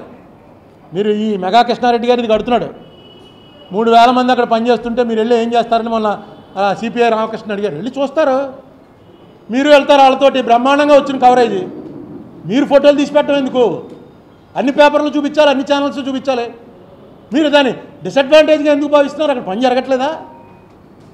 నాకు వచ్చిన ఇన్ఫర్మేషను మెగా కృష్ణారెడ్డి వచ్చిన తర్వాత పని స్పీడ్గా జరుగుతుందని. ఎన్నాళ్ళు చేస్తాడో తెలియదు కానీ పని స్పీడ్గా జరుగుతుంది అన్నారు. కరోనా అయిపోయాక కూడా వాళ్ళని తీసుకొచ్చారట. కరోనాకి వెళ్ళిపోయిన వాళ్ళందరినీ మళ్ళీ తీసుకొచ్చారట. కరోనా అప్పుడు పంపించారట. అదొకటి చాలా గొప్ప పని చేశాడు. నేను చెప్పాను ప్రెస్ మీట్లో కూడా. వీళ్ళందరూ నడుచుకుంటూ పోయే లేబర్ని వీళ్ళే లారీలు అరేంజ్ చేసి వాళ్ళ ఊర్లు ఒరిస్సా వాళ్ళని ఒరిస్సాకి, బీహార్ వాళ్ళని బీహార్కి, బెంగాల్ వాళ్ళని బెంగాల్కి పంపించి మళ్ళీ కరోనా తగ్గుతుందన్నప్పుడు మళ్ళీ పిలిపించి తెప్పించుకున్నారు. చాలా గొప్ప పని చేశారు. ఈవేళ పవర్ ప్రాజెక్ట్ లేదంటే మెగా కృష్ణారెడ్డి గారు వెనక్కి వెళ్తాడు. ఎందుకంటే ఆ వేళ నవయోగా వచ్చి త్యాగం చేస్తుంది, తక్కువ రేట్లు చేస్తుందని చంద్రబాబు నాయుడు గారు చెప్పారు. అప్పుడే చెప్పాను నేను, ఇదేం కాదా ఆ డబ్బులు పవర్ ప్రాజెక్టులో కాంపెన్సేట్ చేసుకోమన్నారు. పవర్ ప్రాజెక్ట్ కూడా ఇచ్చేశారండి. ఇప్పుడు మెగా కృష్ణారెడ్డి గారికి కూడా అదే, ఈ డబ్బులు ఏమన్నా తగ్గించిన డబ్బులు అందులో మిగులుతాయండి. అది లేదనుకోండి ఇది కూడా వర్క్ స్లో అయిపోతుంది. కాంట్రాక్టర్ ఎవడో కూడా దేశ సేవ చేయడానికి రాడు. దేశ సేవ చేయాలంటే శుభ్రంగా మెగా కృష్ణారెడ్డి లాంటి రాజకీయాల్లో వస్తే బోర్డు అంతా 50 మంది ఎంపీలు నెగ్గించేంత డబ్బు ఉంది అతని దగ్గర. అతనే రావచ్చు కదా, వాళ్ళే నవయోగా వాళ్ళు రావచ్చు. ఎందుకు రావట్లేదంటే ఇందులో రిస్క్ ఎక్కువ. ఈ రాజకీయం దాంట్లో రిస్క్ ఎక్కువ. అందులో అయితే రిస్క్ ఫ్రీ. ఏ గవర్నమెంట్ అయినా హ్యాపీగా ఉంటారు. ఏ గవర్నమెంట్ తోటైనా మంచిగా. ఇప్పుడు మెగా కృష్ణారెడ్డి గారికి చంద్రబాబు నాయుడు గారు సన్మానం చేశారు. జగన్మోహన్ రెడ్డి గారు అన్ని వర్క్లు అప్ చెప్పారు. అతనికి తెలుసు ఎవరితో ఎలా ఉండాలో. ఉన్నాడు, సక్సెస్ఫుల్గా రన్ చేస్తున్నాడు.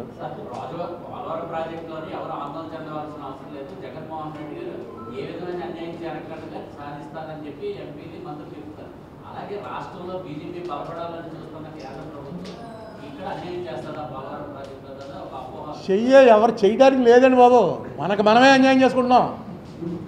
అన్యాయం చేయడానికి లేకుండా యాక్ట్ చేశారు. ఇప్పుడు మిమ్మల్ని నేను కొట్టిన తర్వాత పోలీస్ స్టేషన్కి వెళ్ళి కంప్లైంట్ ఇచ్చారు. మీ మొత్తం ప్రెస్ అంతా సాక్ష్యం. మాకు న్యాయం చేయండి మహాప్రభు అని మళ్ళీ మీరు చెప్పాలా? వెంటనే అక్కడ ఉన్న పోలీసు వచ్చి అరుణ్ కుమార్ కాబట్టి కొంచెం ఒకసారి 2 సార్లు స్టేషన్ బెయిల్ ఇచ్చేస్తాం అని చెప్పి లోపల తీసుకెళ్తారు. అరెస్ట్ అయిపోతే వాళ్ళే గప్పట్టేస్తారు. ఎందుకంటే కొట్టిన విషయం నిజం. అలాగే మమ్మల్ని కొట్టి బయట పారేశారు, మేము కంప్లైంట్ ఇవ్వలే, ఇప్పుడు కూడా ఇవ్వం. ఎందుకంటే మా భయం ఇంకా పెద్ద ఏమన్నా వస్తాయేమో బయటకని భయం అని చెప్పి వీళ్ళు అంటారు, వీళ్ళకి భయం అని వాళ్ళు అంటారు. పోనీ కొట్టి బయట పారేస్తూ ఏదో పెట్టి అది బయటికి ఇసిరేశారు. ఆ పెట్టి బయటికి ఇసిరేసింది కూడా మనం తెచ్చుకోలేకపోతున్నాం. పెట్టే బేడ బయటికి ఇసిరేశారంటారు.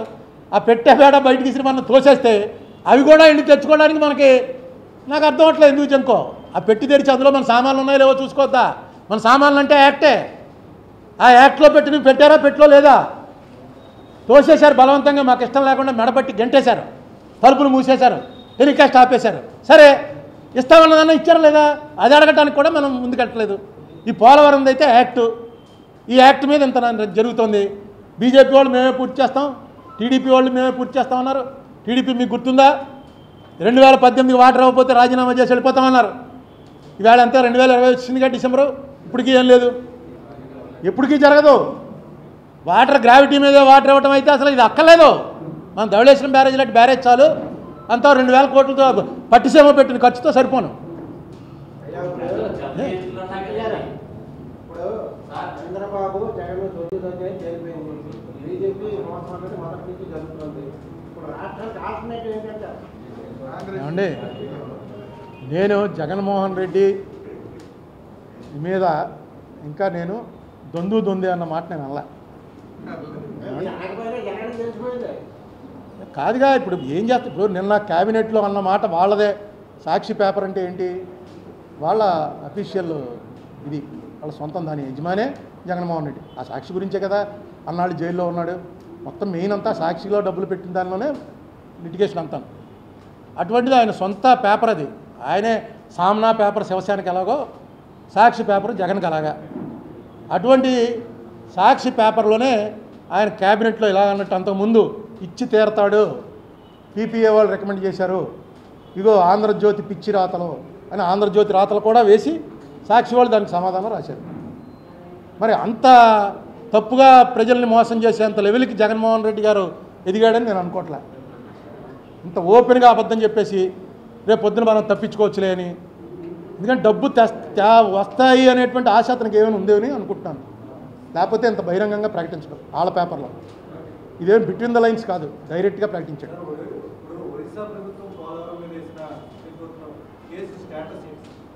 ఏమంటే ఒరిస్సా ప్రభుత్వం వేసినా అది ఎప్పుడో వీళ్ళు తీసి బయట పెట్టిస్తున్నాం అవన్నీ నేను ఒరిస్సా ప్రభుత్వంతో రాజశేఖర రెడ్డి టైంలోనే గట్లు కడతాం అని చెప్పి ఆ డబ్బు ఎంత అవుతుందో గట్లకి 600 కోట్ల ఎంతో తీసుకొచ్చి మెయిన్ ప్రాజెక్ట్ డబ్బులో కలిపాడు అప్పటికి ఇది నేషనల్ ప్రాజెక్ట్ కాదు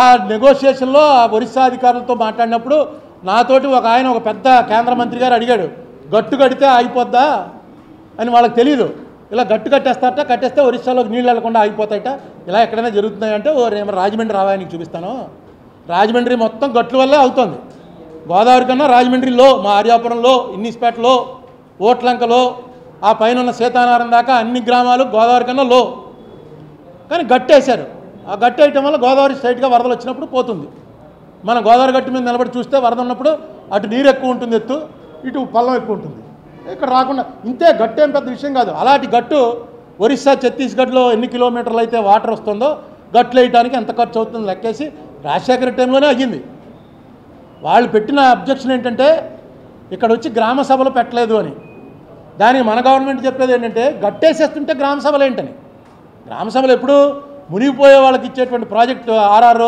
వీటి గురించి చర్చించడానికి ప్యాకేజీ గురించి చర్చించడానికి మేము ప్యాకేజీ కాదయా గట్టే కట్టేస్తున్నాం కదా ఇక మేమెందుకు అన్నారు ఇప్పుడు ఆ బాధ్యత మంది కాదు ఇప్పుడు సెంట్రల్ గవర్నమెంట్ది వాళ్ళే ఇప్పుడు ఒరిస్సా చేత ఒకసారి ఇస్తుంటారు ఒరిస్సా పట్టిసీమ కట్టగానే ఒకటి ఇచ్చాడు ఓ స్టేట్మెంట్ మేము పెట్టాంగా ఇక్కడ ప్రెస్ మీట్ పెట్టి చూపించానుగా పట్టిసీమ కట్టేశారు కాబట్టి ఇంక పోలారం అనవసరం అన్నాడు ఎందుకంటే 80 TMC వెళ్ళిపోతుంది ఇటే పురుషోత్తపట్నం నుంచి కట్టేస్తున్నారు అదో పంపు స్కీము 2 పంపు స్కీములు ఉన్నప్పుడు ఎందుకు మమ్మల్ని ముంచేయాలి పంపు చేసుకోండి నేను అప్పుడే చెప్పాను పట్టిసీమ వద్దయ్యా చాలా గొడవ అవుతాయి దీనివల్ల పట్టిసీమలు టెంపరీగా పెట్టి ఇంత పకడ్బందీగా కట్టి పెద్ద ప్రచారం చేయకు 380 కోట్లకి అయిపోతుంది అయిపోయి 5 ఏళ్ళకి సరిపోతుంది అని చెప్పి లెక్కలు కూడా చూపించాను మీకు ఎలా అవుతుందో అది నేను చేసింది ఏం కాదు ఇంజనీరింగ్ చేసింది కాదు ఇది పెద్ద పక్కా ఇది అసలు మామూలుగా ఇండియాలో 9వ వంతు ఏంటంటే ఇది చూడడానికి రావాలి జనం అన్న లెవెల్లో దాన్ని కట్టారు సరే ఇప్పుడు అదే కాపాడే పరిస్థితి వచ్చిందంటే ఇది ఎప్పటికీ అవ్వదు ఇది ఎప్పటికీ అవ్వని పరిస్థితిలో అక్కడ కేసీఆర్ ఏమో మొత్తం కట్టేస్తున్నాడు పైన మొత్తం గోదావరి నీళ్లు వరదల్లో తప్ప మామూలు అప్పుడు కిందకి వాటర్లో కూడా లేకున్న పరిస్థితిలో అతను కట్టేస్తున్నాడు లిఫ్ట్లు మనకి ఇది కానీ లేకపోతే రేపు వరదల టైంలోనే వాటర్ ఉంటుంది రాజమండ్రిలో కూడా తాగునీరుకి టైట్ అయ్యే పరిస్థితి వస్తుంది రిజర్వాయర్ లేకపోతే ఇవన్నీ కొంచెం విజువలైజ్ చేసి చూడగలిగి నాకు అదృష్టం ఏంటంటే నా ఫ్రెండ్స్ రిటైర్డ్ ఇంజనీర్స్ పెద్ద వాళ్ళు వాళ్ళు ఏదో ఈ పోలవరం అనగానే ఇప్పుడు ఈ ప్రెస్ మీట్ అవగానే ఫోన్లు చేస్తారు, నాకు అనేక విషయాలు చెప్తారు. అవన్నీ చెప్తుంటే మీకు బోరు కొడుతుంది. ఎన్నిసార్లు ఒకసారి అయితే బాబీ చెప్పాడు పోలవరం అయితే రావంటున్నారండి అని. ఏంటంటే ఇంక రోజు పోలవరం కూడానా, ఇంకోటి ఏదైనా చెప్తే వస్తాం కానీ రోజు పోలవరం ఏంటి, ఎన్నిసార్లు చూపించమంటావు పోలవరం అని. కానీ ఇప్పుడు ఎందుకంటే ఇప్పుడు నిన్న మొన్న జరిగిన కొత్త గొడవ, వాళ్ళు రాసిన జలశక్తి వాళ్ళు రాసిన తర్వాత కొత్త గొడవ స్టార్ట్ అయింది. జలశక్తి వాళ్ళు రాసినటువంటి లెటర్ తర్వాత కొత్త గొడవ స్టార్ట్ అయింది ఇది. కానీ గొడవ ఎప్పటి నుంచో ఉంది. ఈ గొడవ ఇది ఏదో మన కాశ్మీర్ సమస్యలాగో లేకపోతే వియత్నాం సమస్య, ఇలా కొన్ని సమస్యలు ఉన్నాయి ప్రపంచంలో. అది మన వాటికన్ దగ్గర ఉన్నది జెరూసలం సమస్య, ఆ సమస్యలాగా ఈ పోలవరం సమస్య ఇది ఎప్పటికీ తీరదు. ఇది అలా ఉంటుంది అని ఉంచేస్తారా, లేకపోతే సెటిల్ చేస్తే చరిత్రలో అలా ఉండిపోద్ది. కుర్రాడైనా సరే జగన్మోహన్ రెడ్డి కరెక్ట్గా స్టెప్ వేసి కరెక్ట్గా చేయగలిగాడు, పోలవరం కట్టి తేగలిగాడు. అడగండి, దీంట్లో పెద్ద ఎక్స్పర్ట్స్ ఉంటారు, పిలవండి ఎక్స్పర్ట్స్ని, పిలిచి వాళ్ళతో మాట్లాడండి. ఇలాంటి క్రైసిస్ వచ్చినప్పుడు ఏం చేయాలి, ఎలా కట్టాలి. ఒక మాట నిజం, ఇప్పుడు డబ్బు ఇవ్వడానికి మోడీ గవర్నమెంట్ దగ్గర కూడా డబ్బులు లేవు. మోడీ గవర్నమెంట్ కూడా ఇప్పుడు తీసుకొచ్చి 47,000 కోట్లు ఇవ్వడానికి దాని దగ్గర డబ్బులు లేవు. సరే ముందు కమిట్ చేయించండి. ముందు మోడీ గవర్నమెంట్ నువ్వు చెప్పింది తప్పయ్యా. మొన్న ఇరిగేషన్ మంత్రి గారు చెప్తున్నాడు, నెమ్మదిగా ముంపు పెరుగుతున్న కొద్దీ ఇక్కడ చేసుకుంటూ ముంపు పెంచుకుంటూ మొత్తానికి ఏదైతే చెప్పారో ఆ లెవెల్ వరకు మేము రిజర్వాయర్ మెయింటైన్ చేస్తాం. రిజర్వాయర్ అని చెప్పాలా, ఎత్తు పొడిగిస్తామని చెప్పాడు. ఈ ఎత్తు కట్టడానికి ఎవరికి ఏ అభ్యంతరం ఉండదు. ఇంకొక 50 మీటర్లు కట్టినా అభ్యంతరం ఉండదు. ఇంకో 50 మీటర్లు ఎత్తు కట్టేశారనుకోండి, మనకి డబ్బులు ఖర్చు తప్ప ఎవడు మన ఇష్టం, మన భూభాగంలో మనం కట్టుకుంటున్నాం. వాటర్ ఆపడానికే ఒప్పుకోరు. మీరు గ్రాడ్యువల్గా వాటర్ ఆపుతాం అన్నారనుకోండి, అది చెప్పండి, కేంద్ర ప్రభుత్వం చేత చెప్పించండి. ఇదిగో ఫస్ట్ స్టేజ్ 41 మీటర్లు వచ్చేటప్పటికి ఇంత మునుగుతోంది, దీనికి కావాల్సినది 7,000 కోట్లు, ఈ 7,000 కోట్లు కేంద్రం ఇస్తోంది, మేము ఇస్తున్నాం. నెక్స్ట్ స్టేజీ 2022 లేకపోతే 23కి ఇంకొక 4 మీటర్ల పైన గేట్లు ఆపుతాం. ఆ 4 మీటర్లు ఆపటం వల్ల ఇక్కడ ఏదో 30,000 కుటుంబాలు నిరాశలు అవుతారు కొత్తగా. వీళ్ళందరికీ ఈ 2 సంవత్సరాల్లో డబ్బులు ఇచ్చేస్తాం.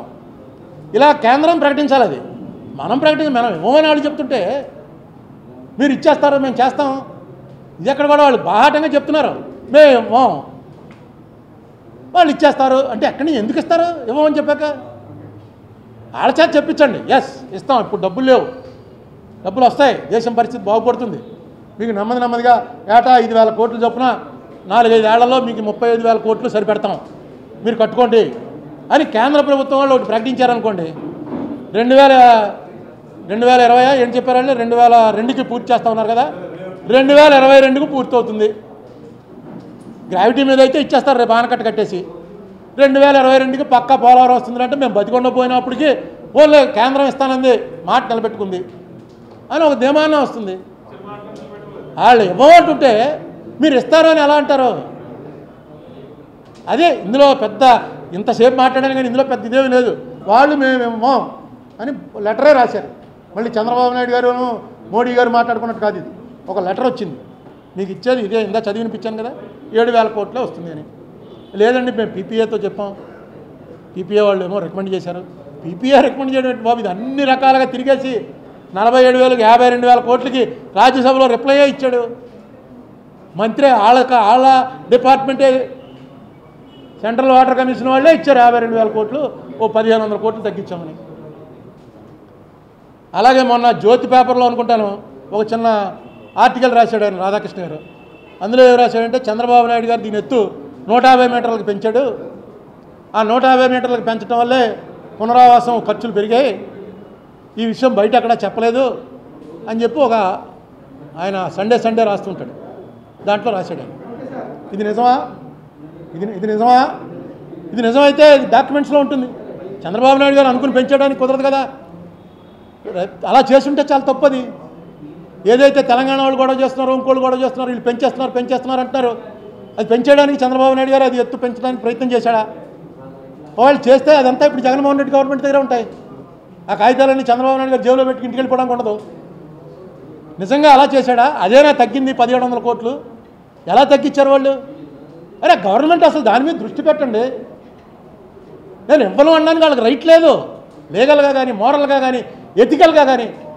కేంద్ర ప్రభుత్వం నేను డబ్బులు ఇంతే ఇస్తాను అని అనడానికి రైట్ లేదు, ఎందుకంటే మేము కట్టి మీకు అప్పచెప్తాం, అది వాళ్ళ ప్రామిస్. కట్టి మీకు అప్పచెప్తాం. తర్వాత క్యాబినెట్లో చేసిన తీర్మానం ఏ రేట్లు అయితే ఈవేళ ఉన్నాయో ఆ రేట్ల ప్రకారం కడతాం. ఆ కట్టి ఆ రేట్లు పే చేయడానికి ఏం చేయాలి? గ్రాంట్స్కి సంబంధించిన రూల్స్ ఏ ఉన్నాయో ఆ రూల్స్ని మార్చాలి. అవన్నీ మారుస్తాం. మే 1వ తారీఖున జరిగింది అది. మన్మోహన్ సింగ్ గారు దాంట్లో అన్నీ మార్చి కట్టి ఇస్తామని. వాటిని సూపర్ సీడ్ చేసేసాం మేము. ఇవన్నీ కూడా ఆయన ఒప్పేసుకున్నాడు చంద్రబాబు ఎక్కడ ఒప్పుకున్నాడో చూపించండి. మీ దగ్గర ఉంటుంది కదా, ఇదో క్యాబినెట్లో తీర్మానం చేసి పంపించారా, ఒప్పేసుకున్నాడు, దీంట్లోంచి నేను లాగలేక నేను చూస్తున్నానని జగన్మోహన్ రెడ్డి గారి ప్రభుత్వం చెప్పాలి. అది చెప్పదు. అన్ని క్యాబినెట్ అన్నీ మీ దగ్గరే ఉంటాయి. దయచేసి దీన్ని సీరియస్గా తీసుకోండి. వాళ్ళు వద్దల్లో మాకు డబ్బులు వస్తాయని మాత్రం అనకండి. వాళ్ళు ఎస్ అనాలి అంటేనే మీరు విజయం సాధించినట్టు. మిగతా విషయాలన్నీ నెక్స్ట్ ప్రెస్ మీట్లో మాట్లాడుకుందాం. ఓకే, అంటే ఈ సబ్జెక్టు నేను ఇంతకుముందు కూడా చెప్పాను. మీరేమో మీట్ ద ప్రెస్ అని పిలుస్తామన్నారు. మీట్ ద ప్రెస్ అని ఇక్కడే పెట్టచ్చని కూడా చెప్పాను. మీరు మీట్ ద ప్రెస్ అని పిలిస్తే మీరు ఏ క్వశ్చన్లు వేస్తే ఆ క్వశ్చన్లకి సమాధానం చెప్తాను. ఇది ప్రెస్ మీట్ కాబట్టి నేను చెప్పాలనుకున్నది చెప్పాను. దీని రిలేటెడ్ క్వశ్చన్స్ ఏమైనా వేస్తే నేను సమాధానం చెప్పగలిగితే చెప్తాను, చెప్పలేకపోతే నమస్కారం పెడతాను. ఇది మీరు ఎప్పుడు పెడితే అప్పుడు.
ఉదయిస్తున్న సూర్యునితో ప్రభవిస్తున్న వార్తా ప్రపంచం ఈస్ట్ న్యూస్.